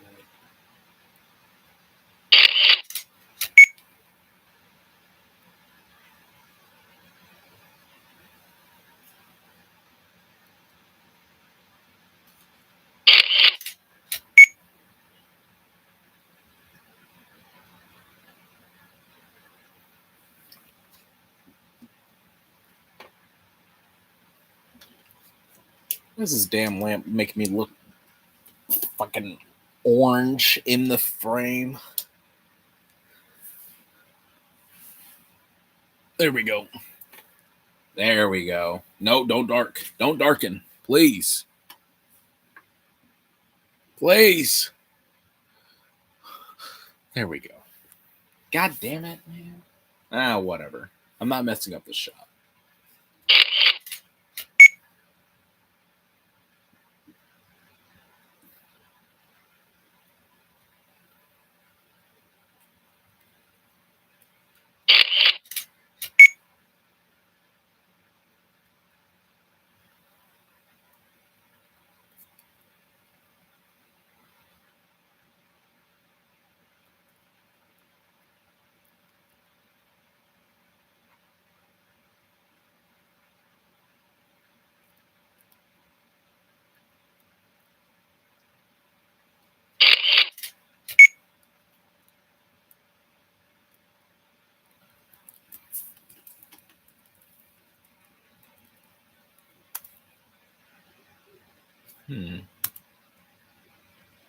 Whoa. Oh my God. It was going so fast.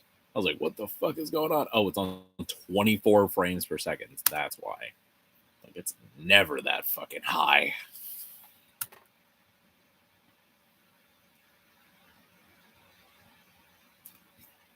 Well, let me look at it full screen.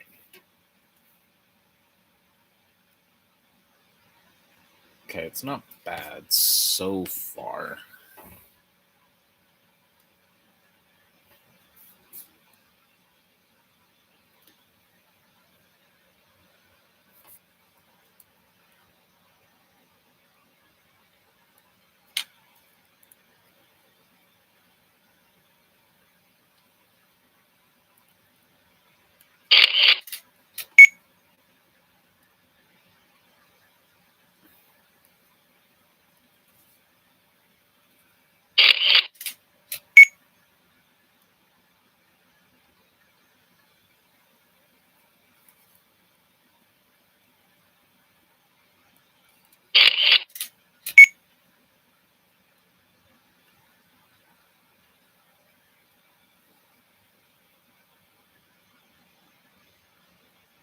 What? Why did the...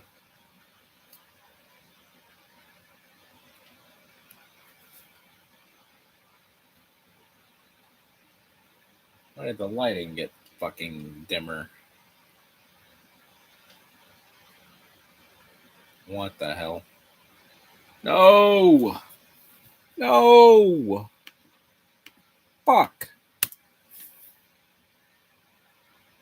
Alright.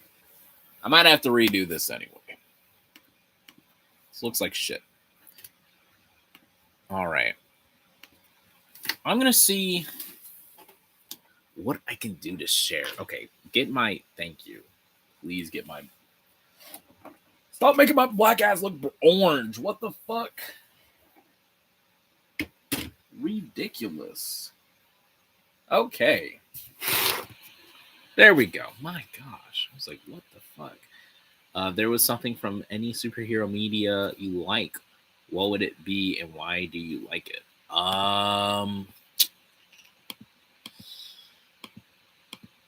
Anything.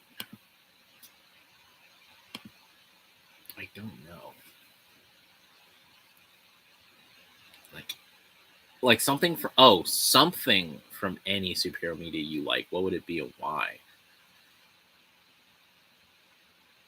That's a very broad question. I don't know. That's such a broad question, Mad Pat. Holy shit. I don't know.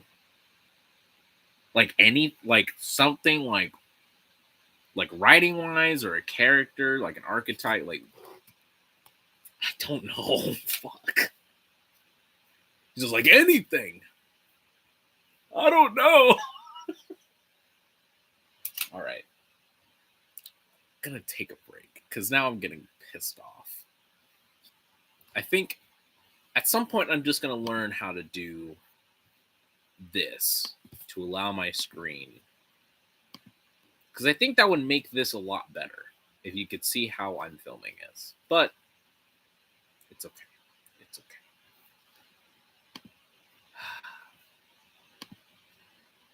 No, I don't know why. Yeah, I'd have to reshoot this anyway. It's going a lot. It's a lot sloppy. I want to say sloppy. It's just very...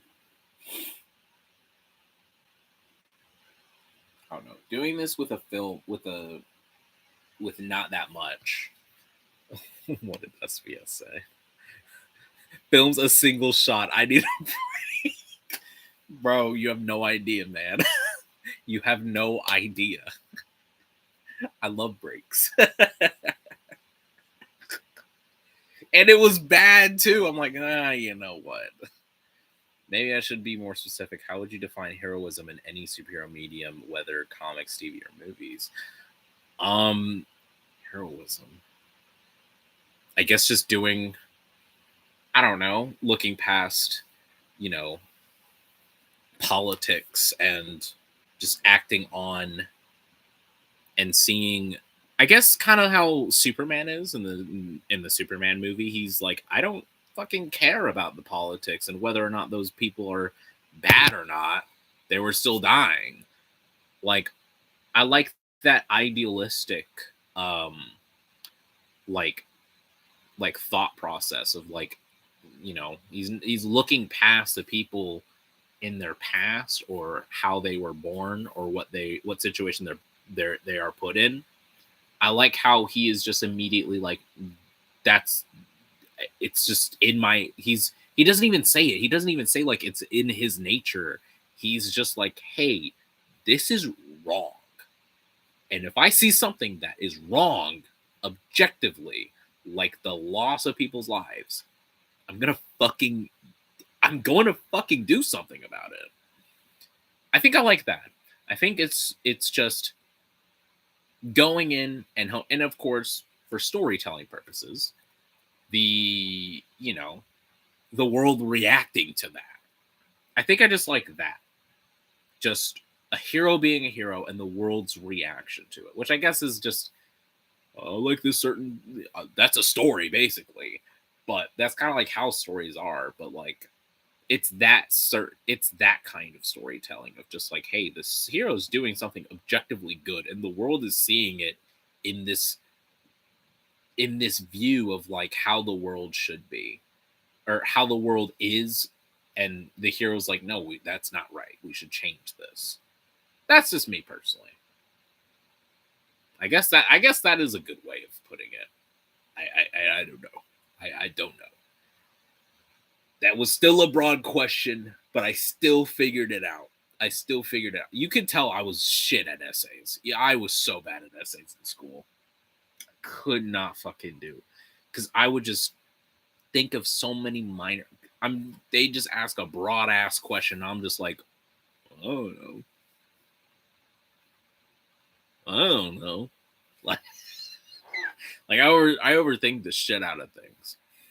But even then, like I was just like, there's so much to take. But that's just me. I'm just slow. All right. I'm just slow.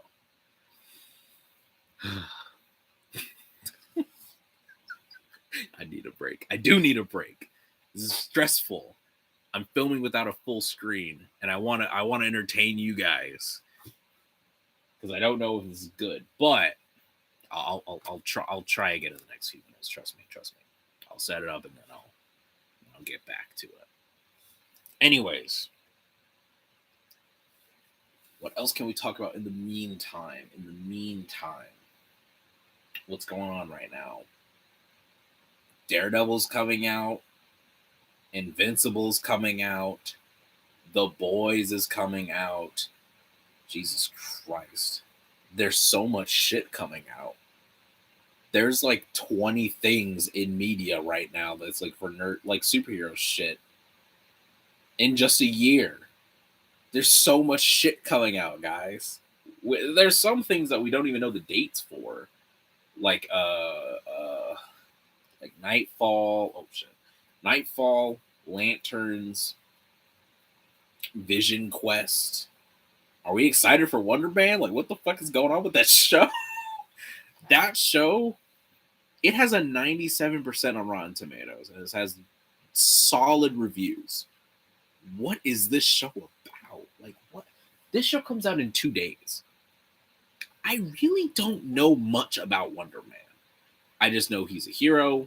He's a part of the East Coast Avengers. I don't know. I don't know much about this man. I really don't. Down to 1 viewer. That's crazy. I'm boring. No, I'm joking. I'm not boring. No, I'm joking. I'm thinking it has been a little bit too long. But I'm gonna wait this out a little bit. I don't know how long I'm gonna go. Maybe another 45 minutes, possibly. I just came back from the store. You're good. You're good. Welcome back. What did you miss? When did you leave? Oh my god. We were talking about so much since then. I filmed a bit, then I stopped.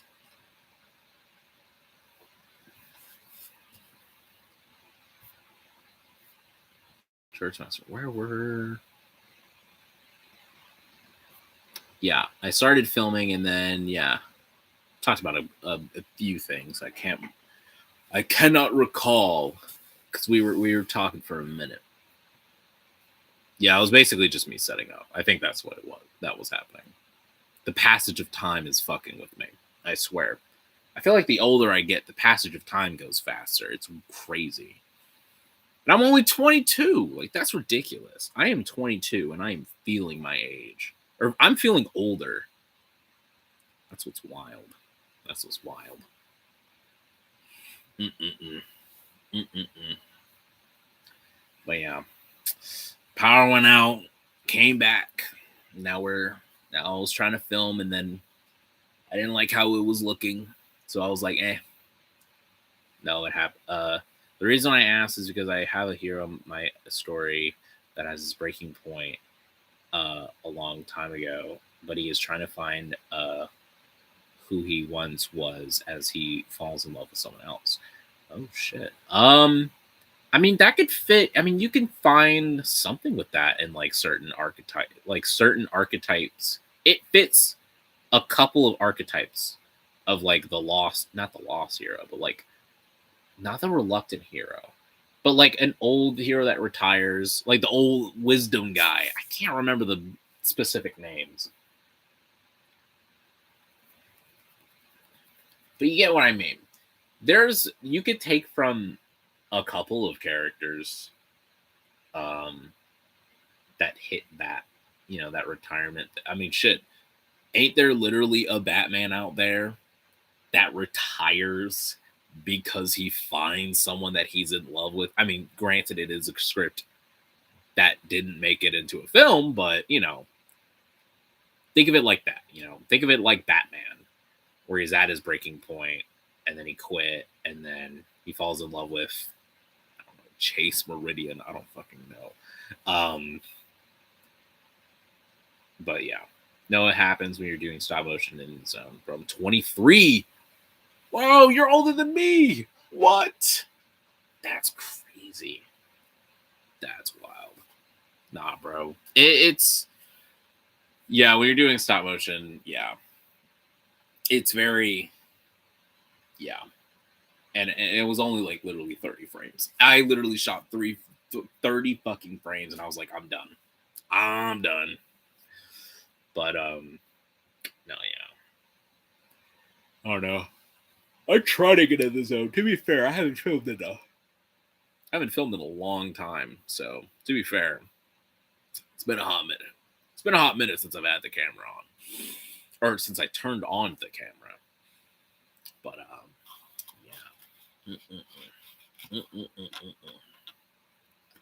It's Crypto. It's my boy, the Super Dog. Yeah, I know that made everyone pause. They're like, "Oh, Crypto! Is Crypto coming?" You'll see. Maybe not now. Maybe not. Or perhaps. I could be lying. He could be in this video. I don't know. You don't know. There as it stays where you just lock in. I've recently found your channel and love what you do. Oh, thanks, man. I appreciate that. I'm glad that you found the channel. I'm glad that you stayed. There's definitely been times where I have lost people because I don't upload as often as I once did as a wee young lad.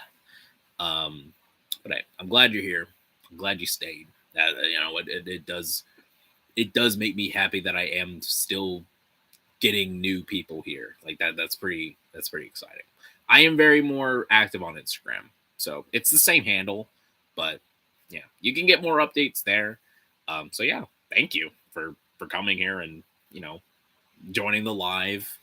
Yeah, I appreciate any new person that comes in and has been enjoying the stuff and is like, you know what? Because there's some, maybe it's just me, but I don't usually subscribe to a lot of channels especially brick filmers. Well, it does depend though. It does depend though. I know there are types of brick filmers that people don't like, and they're like, they're the new age, and it's like, who cares? They're new. Let's open them up. They're let's open them up to an arms. Let's have them film. Do what they want to do in their certain styles. Look, I was inspired by Akash and Linkin Pop and who else? There's definitely a lot. Brick Ranger. I don't even know. I don't know. I grew up with Grosso, but he wasn't like an inspiration. Like, I don't know how to say that. That does not sound bad. I watched his stuff and it didn't I wasn't inspired by his stuff. So it's just like, I don't know. Like, I feel like I have grown up with those, but a lot of new people grew up with Edbound. And who else? It was Edbound, and there's a couple other new creators that people grew up on. Oh, Forest Fire 2. Yeah, what am I talking about? Yeah, we all grew up with Forest Fire. I don't know if are the YNs watching Forest Fire? Are younger people? I know you're not younger than me, but I try to think about this because I know I don't know, the landscape has changed with social media. Have they watched Forest Fire? Would they even like that? Who knows? Who knows, man? I'm very happy that we met through this community, Brandon. Plus, you're the only dude I've worked with and hung out with from this. Yeah, yeah. Me and Mad Bat have met in real life thanks to this. Which was random, actually. It was by chance. It was a convention in Florida, and he is in Florida. He's I'm not gonna say where, but he's in Florida, and he was close to the convention. And me and a family member, we went to Florida for something else. We were going on a cruise, and we were there an extra day. We were planning on going to one of the parks. It was either Disney or Universal, but she couldn't because her back was hurting. And then I was like, oh shit, there's a convention going on right now. And it was the first day. I'm pretty sure it was the first day.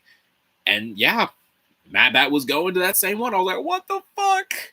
We were just like, yo, we gotta go. And I got lost. I did not know where I was going. And then we finally met. Yeah, that was fucking sick. Lofty Studios is a new one I like. Lofty Studios. I have never heard of that name, actually. Let me go find that name. I might have seen their content and just not know their name. Oh, okay. Oh, this is just stop. Oh, no, that's Loft Studios, not Lofty. It's Loft. I spelt it right. This might be it. I mean, it is stop motion. So, oh, okay. Now I see it. It actually looks interesting. I'll have to give these a watch. This looks cool. I'm going to watch that later. All right. I was inspired by Jack Filmer. Jack Filmer is a crazy pull. I forgot about him. I remember his Batman series and it taking the wildest turns, and then he just stopped. He was like 1 or 2 episodes away from the finale. Pissed me off. And I think he's back. I think he came back. Well, it's been a minute, but he was on there and he was like, yo, I'm back. And then just didn't say anything. It was like months ago. It was a while ago. And then everyone was like, is Jack Filmer back? Like, I remember that. Yeah. Damn. I even remember he even commented on my Jason Todd trilogy. Oh my God. Elated. I was so, oh my gosh. Aubrey Studios, man. Aubrey Studios. I wish he came back, but I cannot lie. His new content is really good. And he does a lot of fucking work. And he makes bank. He makes a lot of videos from his video. A lot of money from his videos. A lot of sponsorships. The Lions like it just out of context. Like if it pops up as a meme, they'll like, what the hell? Yeah.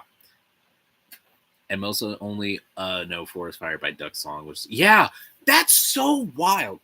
Okay, I knew Forest Fire like by the Lego videos, but I also knew the Duck Song. I just didn't know it was Forest Fire. I didn't know like there was like certain channels. Like I didn't know there was like different channels and shit. But yeah, I thought they were. I thought that was a completely different dude. And then I was scrolling through his YouTube channel again, like it was a couple years back. Like I was still in high school, and I was scrolling, and I was like, "Forest Fire made the Duck Song." Like I was so confused. It was so wild. But yeah, they do know him for the Duck Song. That is true. I worked with Jack, and he blipped back, then poofed, disappeared again. Yeah. You played You played a couple characters for you. You played Batman, did you? Yeah, I think you could. I can't remember. Aubrey is such a deep cut. Plus, dude got to work with Forest Fire too. Yeah, I think it was him and Lone Clone who co-wrote the Red Hood video for Forest. So they got another thing going on right now too, which is crazy, crazy. Greenleaf Productions. That sounds familiar. I think we follow each other on Instagram. I think. Let me find them. We are mutuals on. I'm pretty sure, or at least. Yeah, we follow each other. Yeah, he did Morbius, Moon Knight. Okay, yeah, he looks familiar. No, yeah, he's chill. I haven't really, we've reposted each other's stuff a couple times. I'm pretty sure. He's seen me crash out on my stories for sure. In a Flash Films, we also follow each other. I've definitely spoken to In a Flash Films. He's chill. He makes fun of my takes though. He hates my takes. I said I was watching She-Hulk I think over a year ago, and I put on my story. I was like, "Yo, this show is not that bad." And he was like, "You like She-Hulk, but you hate Batman and Robin is the wildest." He was saying like, "This is fucking insane," and I was like, "Yup." Like, yeah, In a Flash Films is cool. I like him. I like him as a person. I've never watched his videos before. I feel so bad. What has he made? What has he done? Oh, he's done Teen Titans stuff. Okay. I've seen a couple of his stuff. Okay. Yeah, his stuff is good. I do like his stuff. The Brickton. Oh, when he came back. Oh my god, when he came back. We're now mutuals on Instagram too. Like I DM'd him. I was like, "Yo, like you actually okay, yeah." He definitely inspired me. I literally said you were an inspiration for my channel. He was like, "I'm glad that he was like, "I'm glad that you liked it. I'm glad to be back." And yeah, I think he worked with Grosso recently. Like he's been working with a couple people too. Um yeah. Yeah. I'm glad he's back. I hope he stays. He's been talking about Monkey Kid. I think he's done it like he's been doing other stuff recently. But yeah, Brickgen, fucking goated, dude. Skinny Zach Films and Chimichanga. Yeah. Zach, I just did a cameo for him. I have to admit, I have not watched his stuff in a long time. Like 10 years ago. I have not seen a video from him in a long time. I don't remember why. I just think there's just sometimes where I just not watching the person's stuff and I'm just like, unsubscribe. Then we became mutuals and he asked me to he asked me to voice, and I was like, fuck it, why not? So yeah, Zach is chill. Zach is chill. And Chimichanga is also pretty fucking cool. I like Chimichanga. He also loves Deadpool in the way that's not annoying, so that's also a plus. Phil Rod Films, he has not done. I think he's just been doing like regular film stuff. He hasn't done brick films in a long time. Broken Brick Films. I know we follow each other. JG Bricks. I was just talking to him the other day. We were just talking about some Legos. Literally. I like JG. He's sick. Voice the hot dog guy in the same video. Okay. J Red. I did not watch his last Batman video. I'm not gonna lie. To be fair, I have not watched the last few episodes of his Batman stuff in a long time. I'm like, I need to binge watch his shit until I watch that finale. It's an hour. Wow, that was crazy. It's an hour fucking long. It's like 70 minutes. I don't know. I remember certain portions of it. I remember Two-Face's build up in crime. Oh, excuse me. But yeah. Jay Bricks, yeah. Side Life. Yeah, Side Life. Dude, Side Life is, oh my gosh, she's great. Side Life, we've worked on a couple projects together, and we've talked about a lot of stuff. So yeah, Side Life, she's cool. She does very experimental stuff. She has like, she's done like crazy VFX work. She's great. Side Life is great. Full-heartedly and act like a great fucking brick filmer. So jealous of J-Red. Yeah, bro. Dude, I don't know how the fuck he does those goddamn camera movements, bro. That rig has to be insanely expensive. Nathaniel Henley. Oh yeah. He just came out of nowhere. Came out of fucking nowhere. Made one brick film. And everyone is on his ass. Everyone's on his meat. Like, yes, bro. Yes. Like, okay, it is good, though. I can't lie. It is good. He made one brick film and made everyone clamor. God. DF Stop Motion Films. That sounds familiar. I know he follows me. I have not watched his stuff. I'd have to look that person up. Look that person up. Crisis Studios. Yeah, Crisis is also, his stuff has gotten better. Like, since he started, like, with his with his DC universe and stuff, he started out like, I mean, it was solid. It was like fun stuff. And then more and more, like, I think the Green Lantern one, it was okay, but it wasn't. It felt like that story should have been longer. But his Batman and Robin, his Hawkeye, and then his Captain America stuff. It's actually, like, those videos made me pog. Like, there was some good ass shit in those videos. Animation so fucking good, especially in Captain America. So yeah, Crisis Studios. He's becoming a classic. He's becoming a brick filmer. I think he's getting close to the level of Brick Ranger and Akash more than anyone, I'd say. Like, he's a name. Like, he's a pretty good. I feel like he has a good reputation so far. And I think he has plenty of stuff left in the chamber. Like, I know he has other stuff that he's doing. So yeah, I'm really excited to see what else he has. Sorry for the crisis glaze. I have a lot of opinions on him. And all I can say is that I praise the man. I really do. He unfollowed me though, which I'm a little bit salty about, but it really doesn't matter. It really doesn't matter. Anyways, what other brick filmers are there?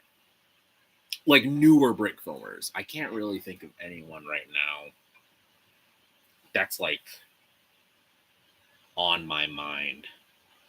I can't say anyone like I'm friends. I mean, yeah, Side Life, you know, she is a friend. Probably Josh. Oh yeah, that's Christ's friend. Yeah, Josh, we've worked together a couple times. He's been chill.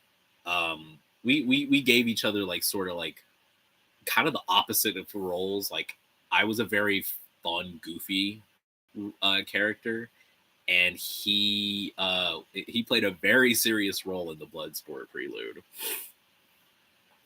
Um, but yeah, I don't think I am that established or well known. I mean, it is all up with consistency and learning the basics of brick filming, and then also, you know, again, just honestly, just get your animation, just increase your experience on animation, and then worry about writing later, which I think is what Crisis is doing. Like he better at animation, and now he's getting better at writing, which I think it's mostly his friends too. I think it's Jay and Josh that's been helping him write stuff.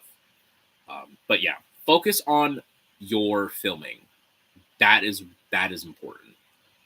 Lazy Lad. Okay, Lazy Lad is funny as fuck, man. He is funny as shit.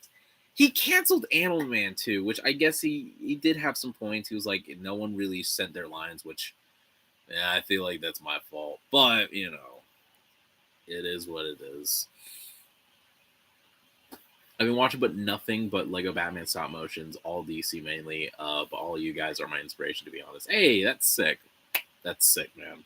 Hey, I'm glad that I can inspire some people. You know, it's kind of weird. It's kind of weird though too. Like that's something like I've wanted as a kid. Like I want to watch. I want to make stop motions, and I want people to watch them. Like I just want that. I want people to watch my stuff, and I want them to want to make more too. And now I'm at a point where I'm like not that established. Like people know me, but I'm not like, you know, I'm not like the biggest. Like obviously not. I've been stuck in the subscriber count for like 2 years now. But then again, you know, it's due to, you know, my uploading consistency. But anyways, I am at a certain point where I do know some of the people that inspired me. Like, I'm friends with Grasso. I'm friends with Disco Taco. Like, that's weird to me. Like, I don't even believe that there are people that watched my stuff and was like, Brandon, he's a top 10 Lego brick filmer. He ain't the best, but he's my favorite. Like, could not fucking imagine that shit. I could not. Personally. Oh shit. SBS. SBS is batch. I recently watched his Punisher videos, and holy shit, they were fucking good. I waited till all of them was out, and then whenever I was ready to like actually watch them. But if he's still here, I do want to say that shit was fucking good. That shit was fucking good, dude. Type Golf, Golden Flyer Productions. No, yeah, Kype is. He's also very nice. Kype is very sweet. We're mutuals as well. He's very chill. Friends with Culture Rail. Hey, Culture Rail, bro. Culture Rail has been doing this for a long time. I'm surprised he's still doing it. I'm still surprised that he is still here. Like, I think when I asked him to voice for episode, I want to say, was it 2? Yeah, episode 2. I was like, he's been doing this for a while. I don't know if he's going to say yes. And he was like, yeah, of course, I'm down. I'm like, what the fuck? I was like, you still do this? But yeah, he still works with other people too. And I was like, holy shit, like you are busy. So yeah, I think that just shows how much he loves this. He actually likes doing this. It's not a lot of people on here that's just like, oh, gotta do that. Like, I feel like more people are like, I mean, I'm kind of like that as myself. But there are a lot of voice actors that are, you know, they don't even get paid. Like, I don't even think Culture Rail doesn't get paid for this shit. He just does it for the love of the game, and I kind of respect it. But Yeah, man. Crazy. Holy shit. I just got a memory from my phone that said this picture's from 4 years ago. And I was like, that ain't 4 years ago. And then, yeah, it's 4 years ago. It was 4 years ago. Yeah, he's a good Batman. He's a really good Batman. He's not personally, I mean, it's not my Batman personally. We all know who's my Batman. But he's a great voice actor. There's so many stuff that he could be for me for like later stuff. I don't want to bombard him now, just to be like just a soft launch, like, hey, you're playing a detective guy, and then later on be like, can you be this guy? Like, you know, that's why I'm trying to hone in on this so I can finish this, so I can get to the other stuff, so I can give other voice actors other things, you know. I could have been getting wait, no. Wait. No. That's not what I meant. That's not what I meant. Huh? That's not what I meant. Not what I meant at all. Not what I meant at all. Let's not talk about that. I'm broke. Let's not talk about that. Oh, man. Energetic Dre. I worked with Energetic once for Alfred in the Jason Todd trilogy. I tried to get him to voice someone else recently, and he said, sorry, I'm too busy. And then I tried again, and he didn't respond. I was like, is he just done? He's still doing voices for... He just did voice for Grosso. I was like, what the fuck? So you're still alive. I think he just doesn't want to do like new people, which I don't blame him. I don't blame him. But damn, man, what the fuck? But yeah. Energetic. Yeah. I worked with him one time. I want to work with him again, but you know, it is what it is. It is what it is. I don't blame him. Service. I don't blame him. I get it, but it was just weird. He said yes to me once, and then I said, hey, can you do this? He said, nope. I got too much. And I was like, oh, okay. Then I see him in a video recently. I'm like, what the fuck? Like, what? I don't care. It's fine. It doesn't. I'm playing it up to be like, it's not, but I'm being genuine. It does not matter. If he's busy, he's busy. I understand busy. Oh, man. All right. I feel like it is time for me to continue to film. I feel like that is the progression to do. Also don't want to. Like, that's my problem. I think I haven't read any Superman Okay. I can't say I haven't read any Superman comics. So recently, like literally last night, I was reading. Let me get these bad boys out. I was reading these. This is Action Comics, which is Superman. And you can see Superman on the cover. They're not actually. They are Superboy. I just got all the variants. So it is Clark Kent as Superboy, written by Mark Waid. And they are so fucking good. I've been getting them week to week ever since I've been getting Action Comics for a hot minute. But this, oh my god. I didn't really like the idea of Superboy, like Clark being Superboy, like when he's a kid. It didn't really rock with me. But then Mark Waid, amazing Mark Waid, he was like, hey, DC, I want to bring Superboy back. Because what John Burns did fucking sucked. And I like Superboy. I like Clark as Superboy. It was important to me. And I want to do his stories again. They were like, okay. We'll give you Superboy. We'll give you Superboy. He was like, yes. Yes. So he's doing Superboy in Action Comics, which has been really fun. I really like it. I really love this run. It is probably I want to say it is the best ongoing right now. I cannot say within DC. Best ongoing of all time, like, or overall, like other publishers, brother. I couldn't even say if it's a DC. There's some DC books out there that Assorted Crisis Events. Number one. That is my favorite book. That is my favorite comic book going on right now. Superboys? Superboys.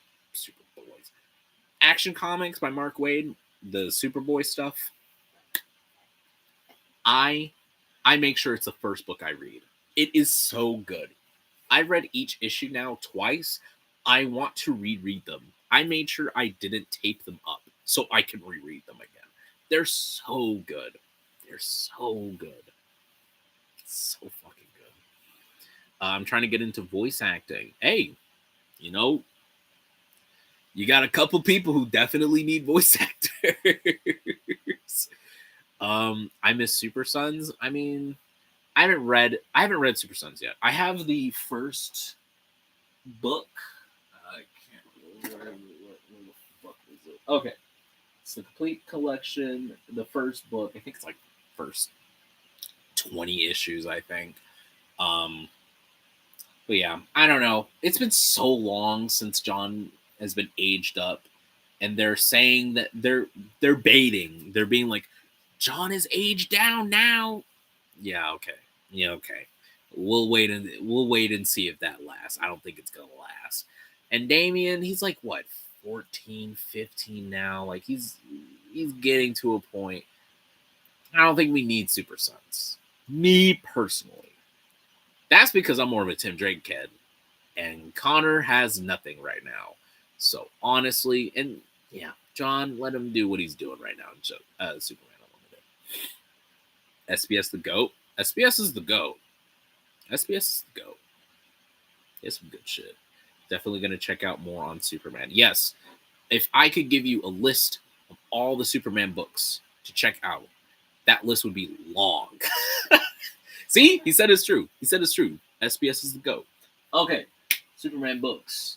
I would have to say Superman Up in the Sky by Tom King. It's a great story. Superman for All Seasons by Jeff Loeb. Great story. Any Superman story written by Philip Kennedy Johnson.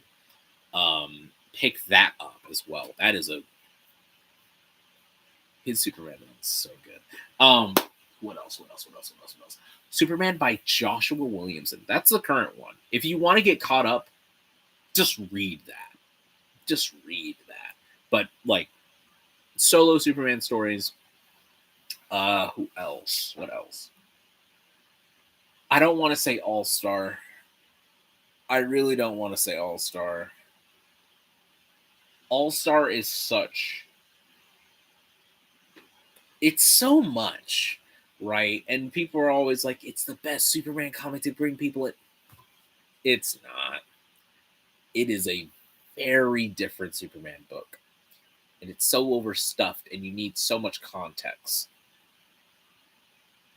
And with that being said, I'm going to suggest a comic that does that, but does it better. Kingdom Come. It's not even necessarily Superman's story. Superman is the main character, but it's like a Justice League event story. Kingdom Come by my man Mark Waid.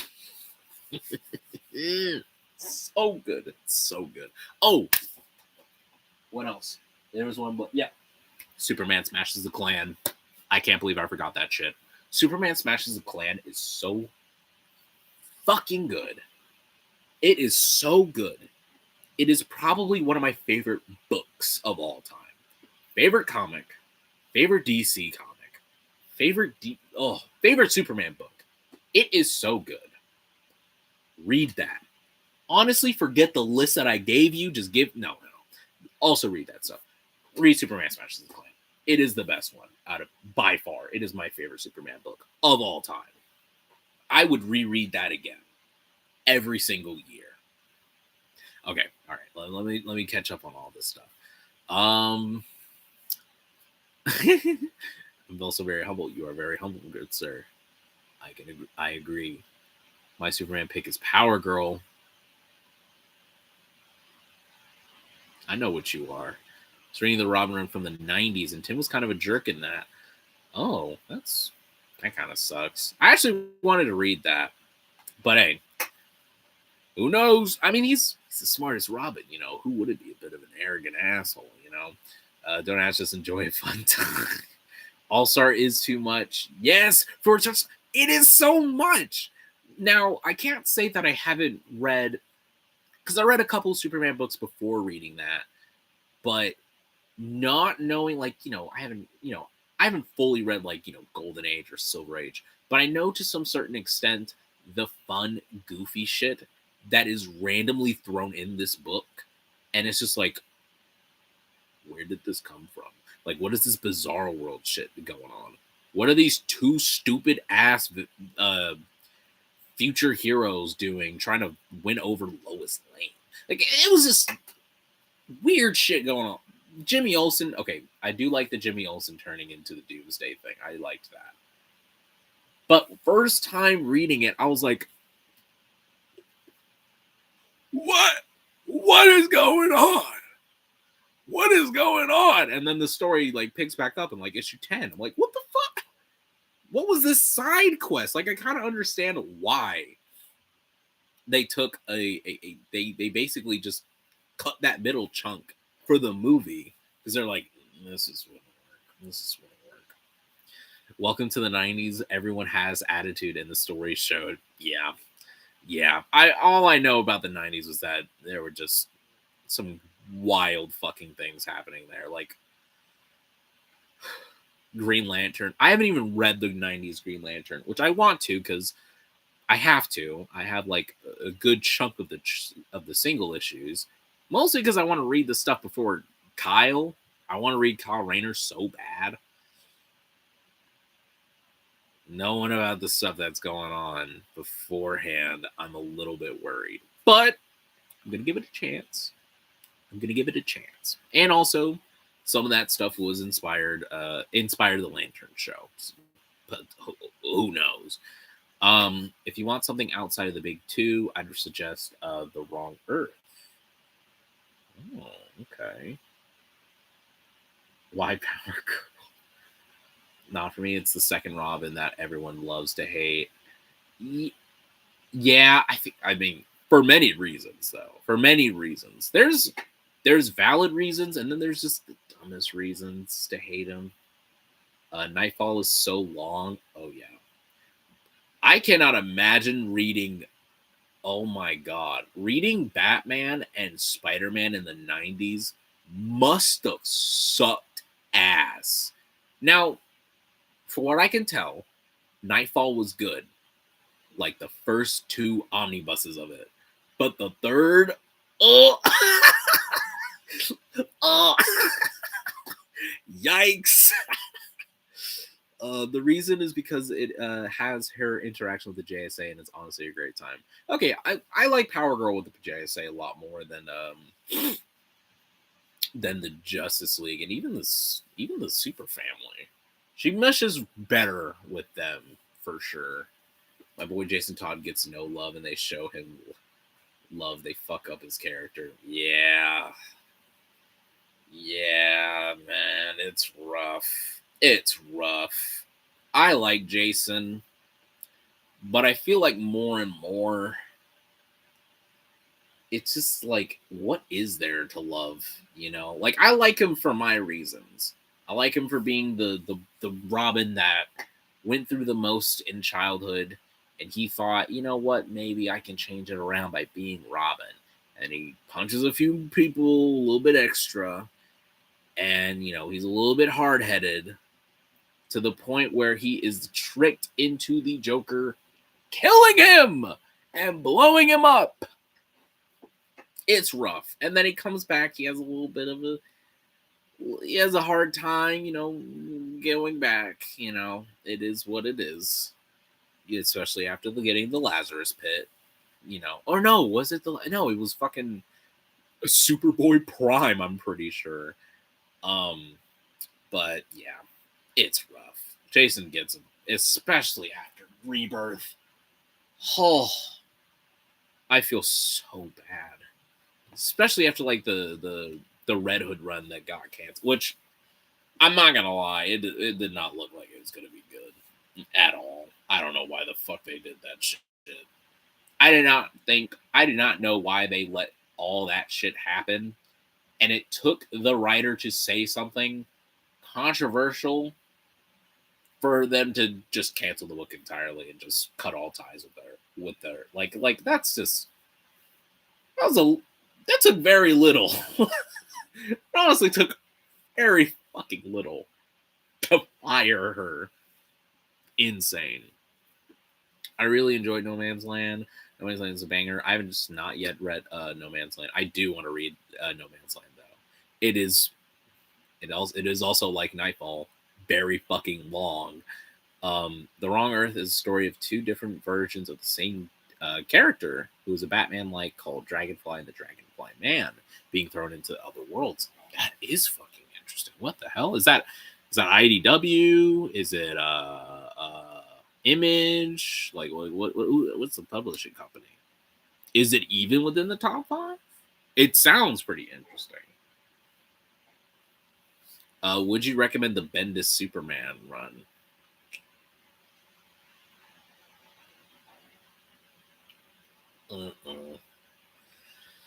No. From what I can tell, because I haven't personally read it myself, it's bad. It's bad. It does a lot of wild shit. It does a lot of stupid shit. It does a lot of dragging. It's not the worst Superman run from what I can tell, but it really says nothing.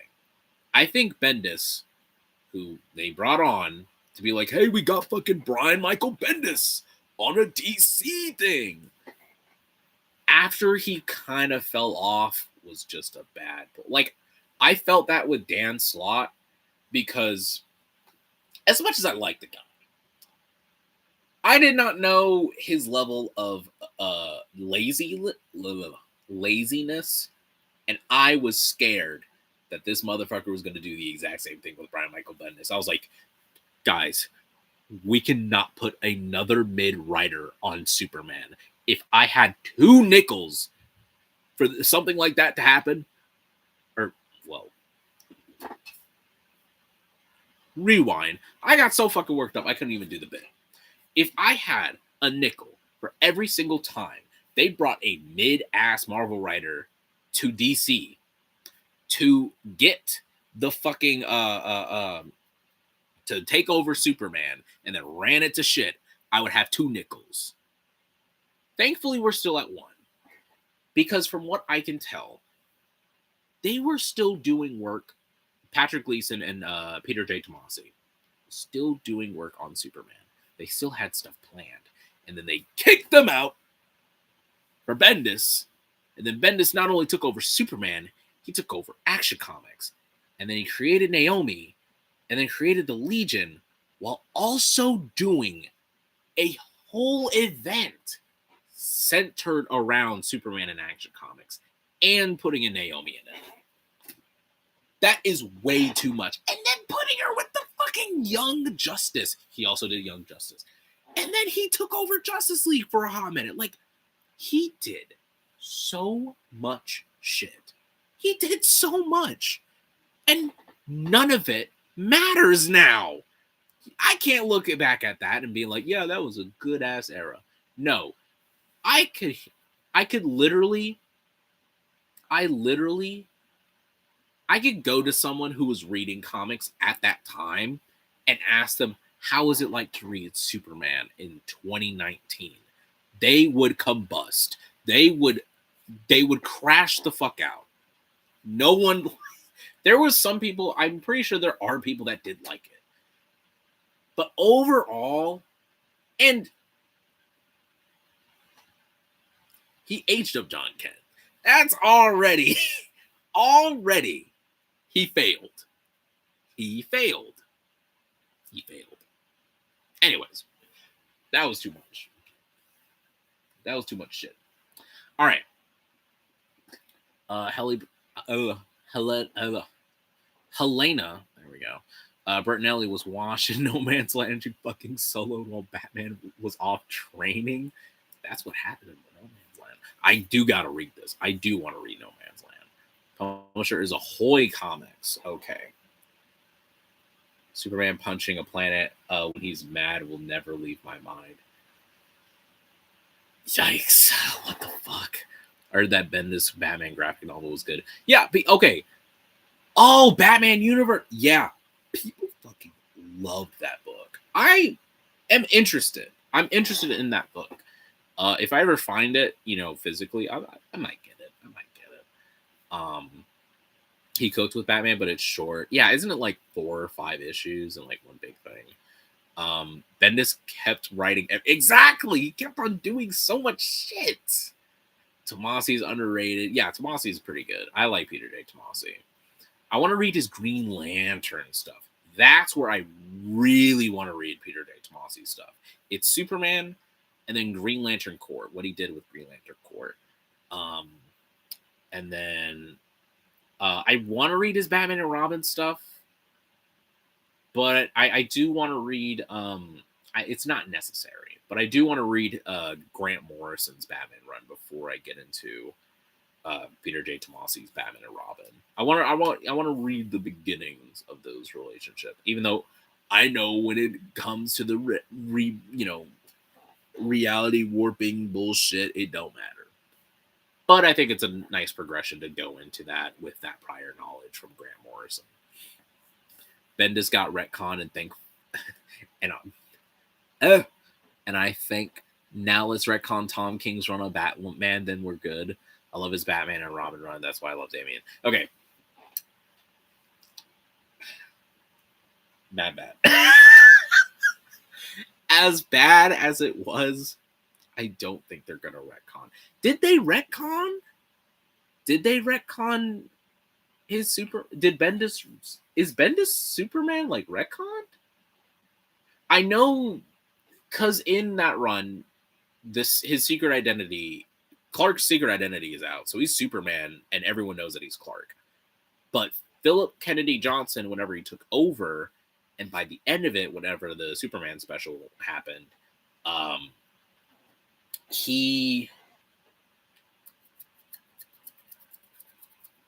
blanked. Lex Luthor made it to where no one knew that Clark was Superman again. I don't know if that's what you're talking about when it came to they retconned the whole run. So who knows? I don't know. I didn't read the run. I don't want to read it because I know the contents of the book and it is stupid. It sounds like a waste of time. I'm not going to do it. But Tom King's run, I feel like, is unretconnable. There are some stuff in that run that is oddly very important. Like Alfred's dead, and he stayed dead. They have not hinted at trying to bring him. Okay, they did play with the idea. Chip Zdarsky played with that idea, and Matt Fraction, he has an AI Alfred, which he's not around like much, but he still has an AI Alfred. He still has an Alfred. So I don't think they can do that, sadly. Now, would I go back in time and make it to where it wasn't him writing Batman? I will say that for damn sure. I don't know who would be the right replacement, because James Tynion did Rebirth, Detective Comics. I would say him because that's what Scott Snyder was trying to do. He's like, listen, I need my student. Excuse me. He's like, I need my student I need the mentor to student. I need to do Batman and he needs to do Batman right after me. I'm setting it up for him. And then he did it. And honestly, I think I'm glad, because even the stuff that Tynion was doing in New 52 Batman, it was kind of the boring parts. Like it was, I really, if I go back and reread it, I don't think I would. I think I would skip past the backstory stuff, like the stories, the stories after the issue. I don't think I would reread it. And the art, Riley Rosemo on that last issue. Oh hell no. Um, if there was any other writer at that time that I would at least want to, I mean, I would want Scott Snyder, to be completely honest. But I don't know. I honestly don't know. Like anyone Batman, like in that Batman, like writers, like because I'm thinking of all of those guys, like James Tynion, Tim Seeley, Peter J. Tomasi, John Layman. You know, maybe John Layman, but I don't know what he was doing around that time. But yeah, I don't think they would do that. I don't think they would retcon Tom King's Batman run. Sadly, I went on a whole tangent. My bad.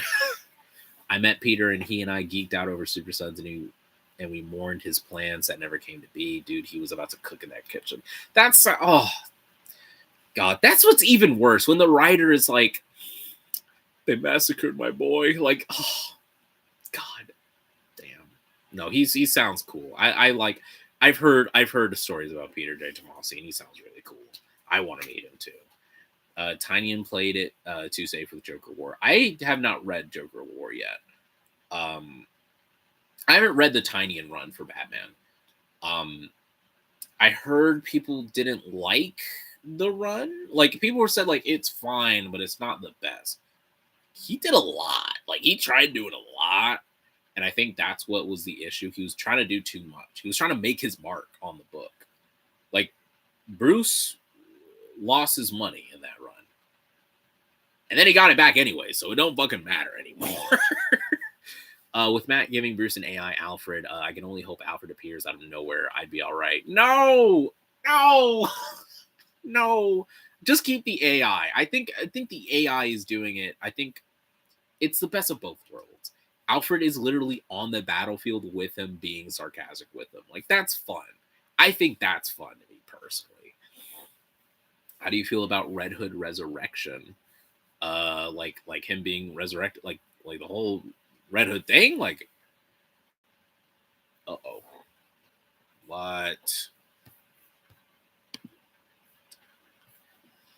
right. Sorry, sorry for the mild issues there. Hold on, let me.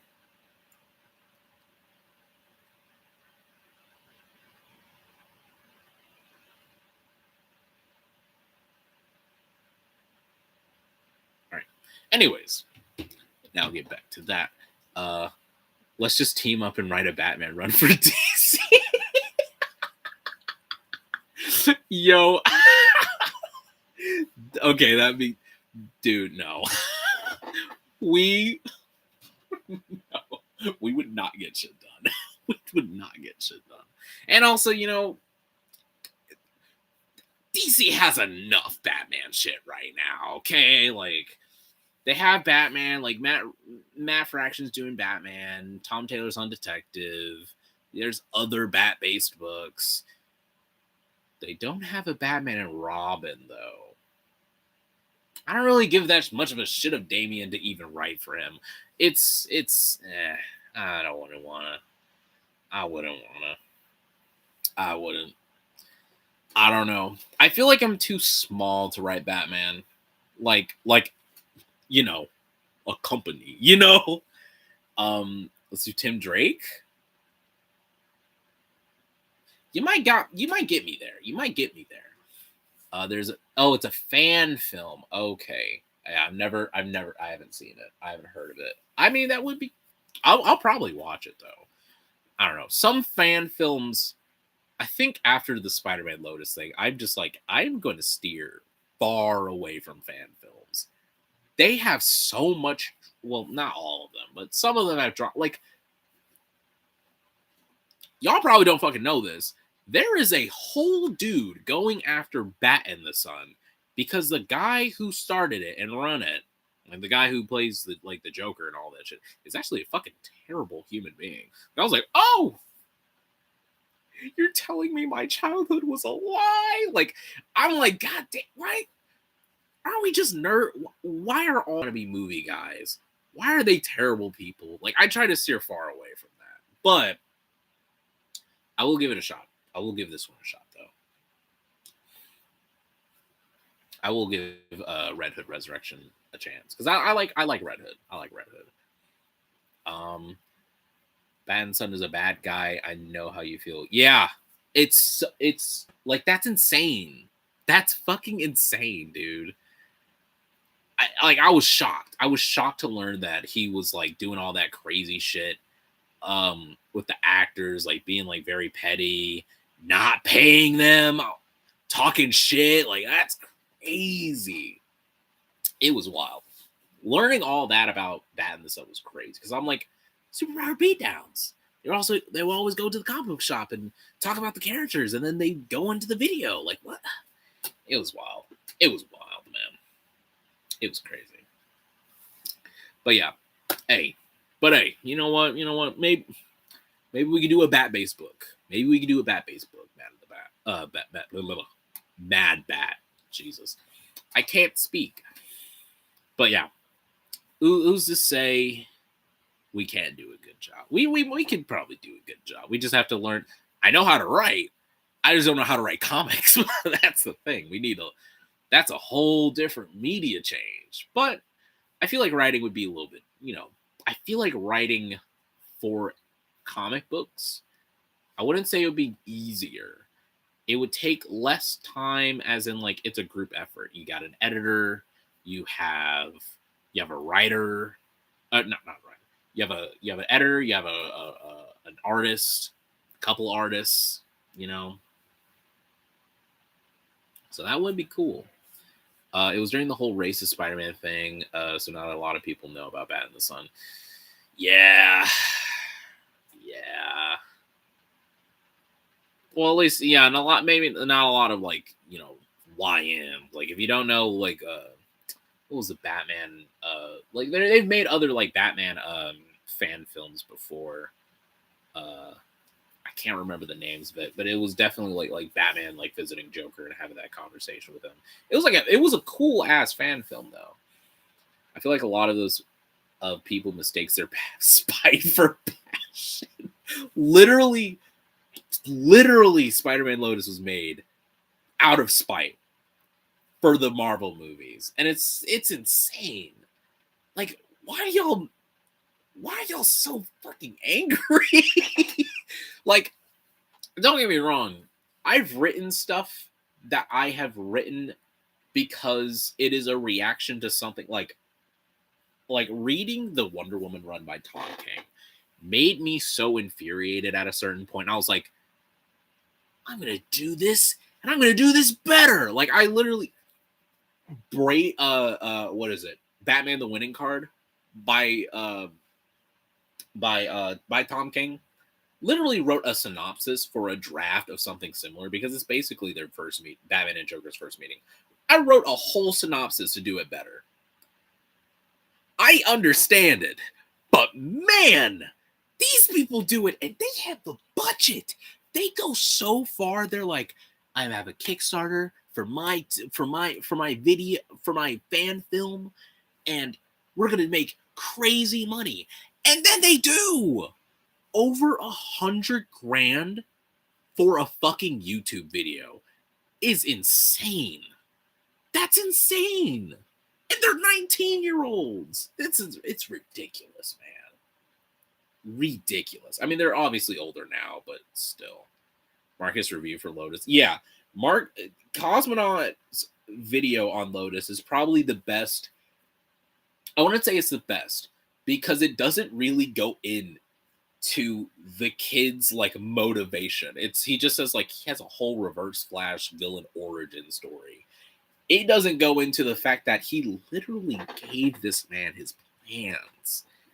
Like he literally gave him, like, Lotus is literally that kid's like creation, and he just took it And he was like, I waited, I took screenshots of every single conversation I did. Like, there's one video of someone who went through all of it that I think is better. But yeah, Cosmonaut did do a pretty good job, like discussing the behind the scenes and then the video itself.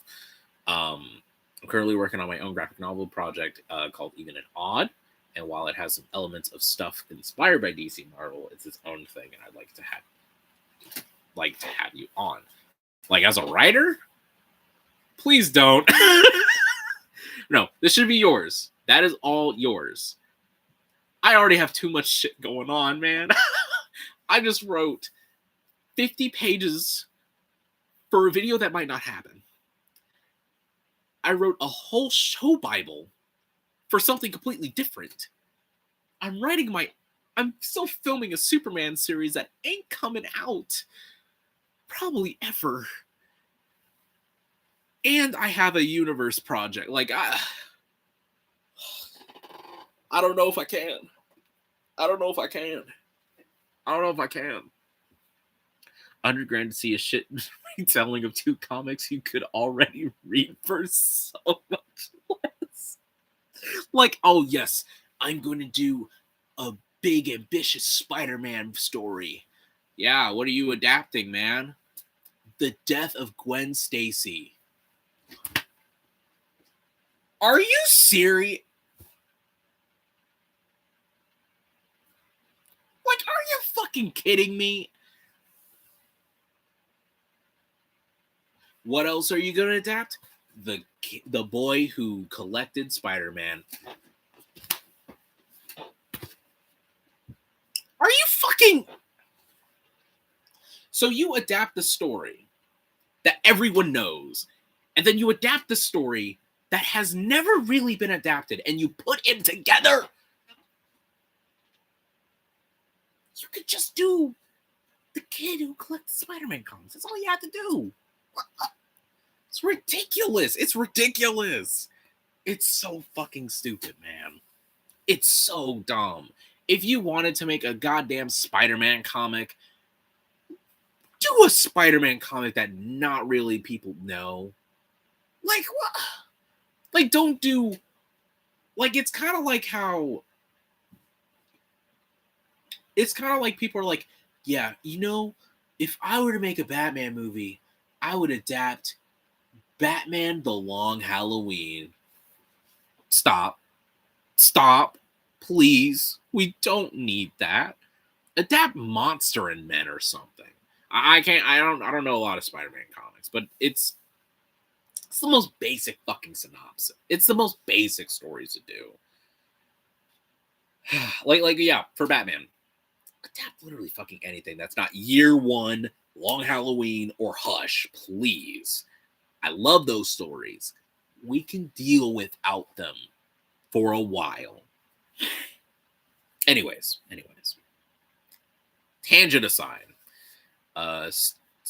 Stephen Trimble animation and Lux Tindris got good fan animated films. Okay. Want to do a one shot? Maybe.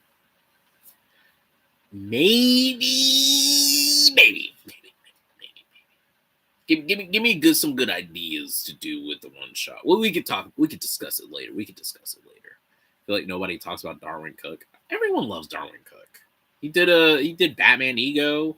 The New Frontier is like a book that I think it's like a book that everyone requests, like newer DC readers. Like, it's like the Batman Year One, Batman Long Halloween for like, hey, you want to get into DC? Shit. Where are you? Where the fuck are you? Where are you? Where are you? Where are you? Where the fuck are you? Where the fucking shit are you? Shit. Jesus, fuck my big fat chungus life.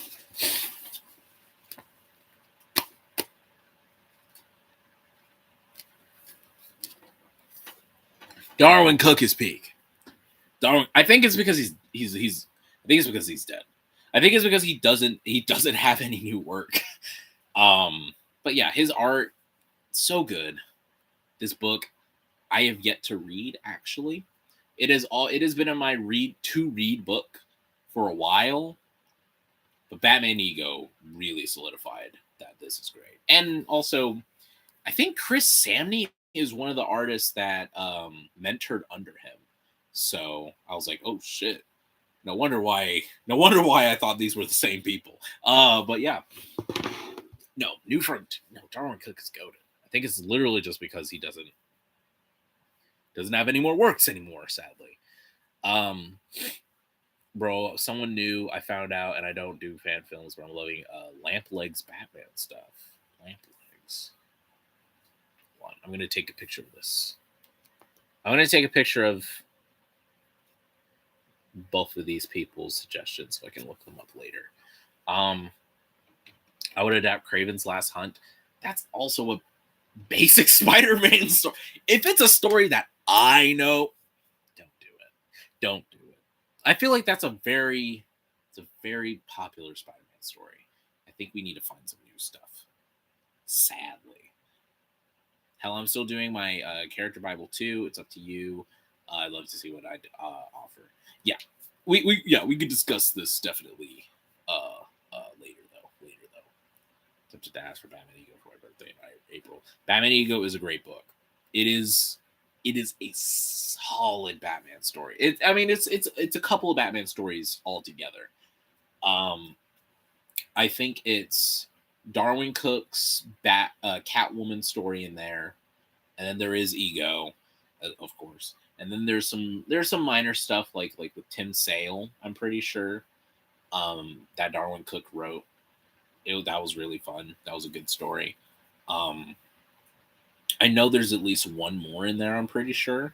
Like there are a couple of short stories in there that kind of makes the book like that big. It's not that big, but it. I didn't know there was like a lot of stories in there. I just knew it was Ego. But yeah, Darwin Cook is goated. I like Darwin Cook. Rest in peace. I'm pretty sure he's dead. I'm at least sure he is dead. Because he would not be. He would still have work. I'll look it up real quick. Yep, died in 2016. Damn, he died in fucking May 2016. He didn't even see. Oh, the last film he probably saw was Batman v Superman. I feel so fucking bad, bro. Poor dude. That's his last comic book movie, most likely. He didn't even see Civil War. That's crazy. Oh, he probably did. Who knows? Also, he's Canadian. I learned that he was Canadian because Chip Zdarsky is Canadian, and he was talking about how he didn't want to get into comics originally, but he knew Darwin Cook, and he was talking about doing New Frontier, and then the first issue of New Frontier was so big that Darwin Cook bought his house with that money, with just the first fucking issue, and Chip Zdarsky was like, "Holy shit, I can make money with this!" Like he was so excited. So yeah, I like Chip Zdarsky as well. I like Darwin Cook with just that story of just like he bought a whole fucking house after that first issue. God damn. So yeah, he's goated. I am definitely inspired by a lot of these guys. Like Chip Zdarsky, he's oh my god. I reread his Captain America run that's currently out right now. It's on issue 6. So fucking good. It is so good. I've never read a Captain America comic in my fucking life. I can't say if it's the best, but it was really damn good. It was a really damn good run. I haven't read his Daredevil run though. I do have my Superman books covering it, but I do have the first omnibus for that Daredevil book. So there is something there. There's that. And then this was funny. Chip, there was an interview. I think it was the same interview. No, it was a different one. He tells Mark Waid, who also has a Daredevil run. He goes, I think I have more issues in Daredevil than you. And Mark genuinely got pissed. He was like, no, you don't. No, you don't. No, you don't. No, you don't. He's like, yeah, I do. He's like, no. The number of Daredevil issues and the annuals count. And he's like, well, I have Devil's Reign. I have a whole a whole event with Daredevil. He's like, that don't matter. That don't count. He's like, that counts. I actually don't know if it's correct. He could just be trolling, but I'm pretty sure that man rage baited Mark Waid, being like, like, that's as funny as fuck and mean as shit. It's mean as fuck. All right, let me see here.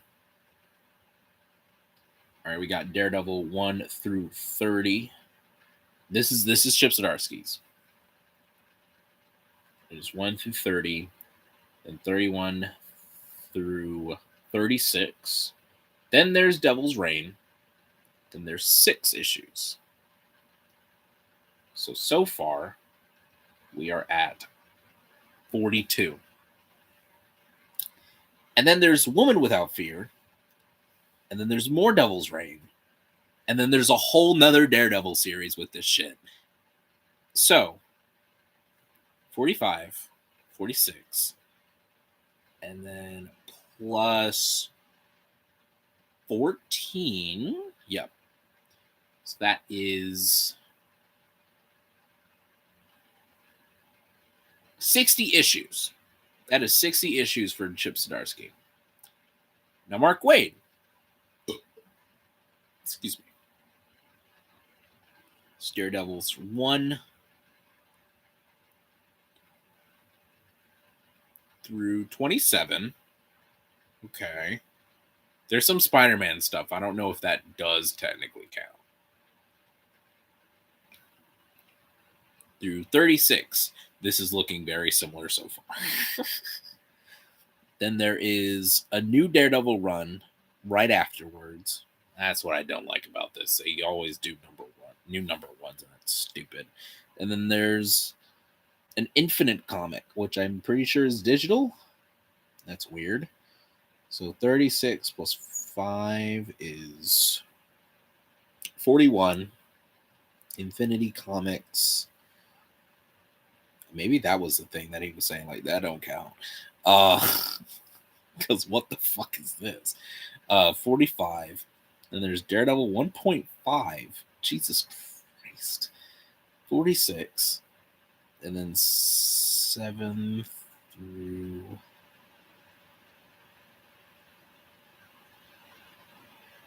There's 6. 46 plus 6 to 18 plus 12. Damn. He's down like 1 issue. 2 issues. That's crazy. That's crazy. That's wild. Damn. Oh shit, we got a whole ass conversation that I missed. Holy shit. High volume. Yeah, I think I got to Dark Victory last time. I know they're like really far into it. I think last I checked it was Robin year 1, Nightwing year 1, I think. I can't remember. Basically, yeah. They got Troy Baker for the Joker. That's fucking sick. Now I gotta watch. Oh, they're on the Killing Joke now. What the fuck? That's... Damn, I gotta catch up. I know it's basically audio dramas for it, but some of the comics, I'm like, oh, I haven't read that yet. But it doesn't matter. It doesn't matter. Oh, I do want to reread that. I do want to get back into it. Oracle year 1. That's not what that book is. been here for 3 fucking hours. That's crazy. 3 hours. And with that, 30 pages. 30 shots, Jesus. And I deleted them. So, Oracle, it's an actual book? Is it? I've actually never heard of that. Let me read. Let me find that shit.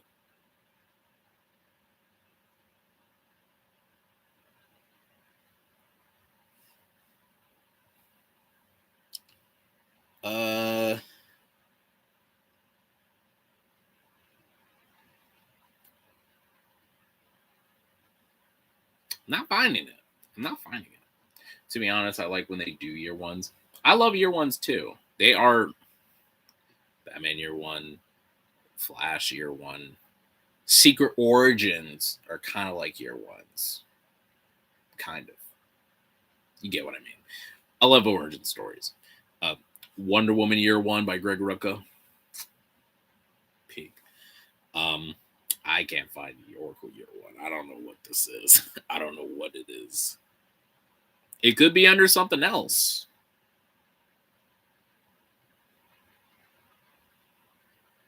The Road to Oracle, The Road Home Oracle. Batgirl year one. That's not the same. Okay. I do have that book. I just seen. What did you see? What you see?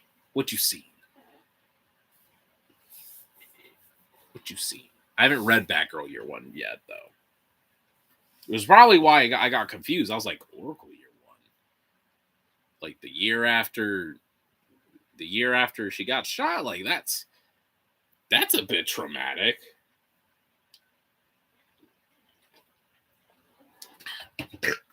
Ooh, excuse me. All right, I might have to call it after this. Honestly, that 3 hours is crazy. I've just been on here yapping. That's wild. That's so fucking wild. All right. I guess it is time to call this. It was a unproductive stream as always. But I feel like by the end of I feel like I will eventually learn how to share my screen so I can actually efficiently film. So yeah, I'm going to end it here. Thank you guys for being here. I'm glad that I get to talk with y'all. Glad to speak with all you great fellas, all you good chaps, and I'll figure out another day to do this again and probably have some structure, you know. But yeah, all right, I'm gonna end the stream now. Bye bye.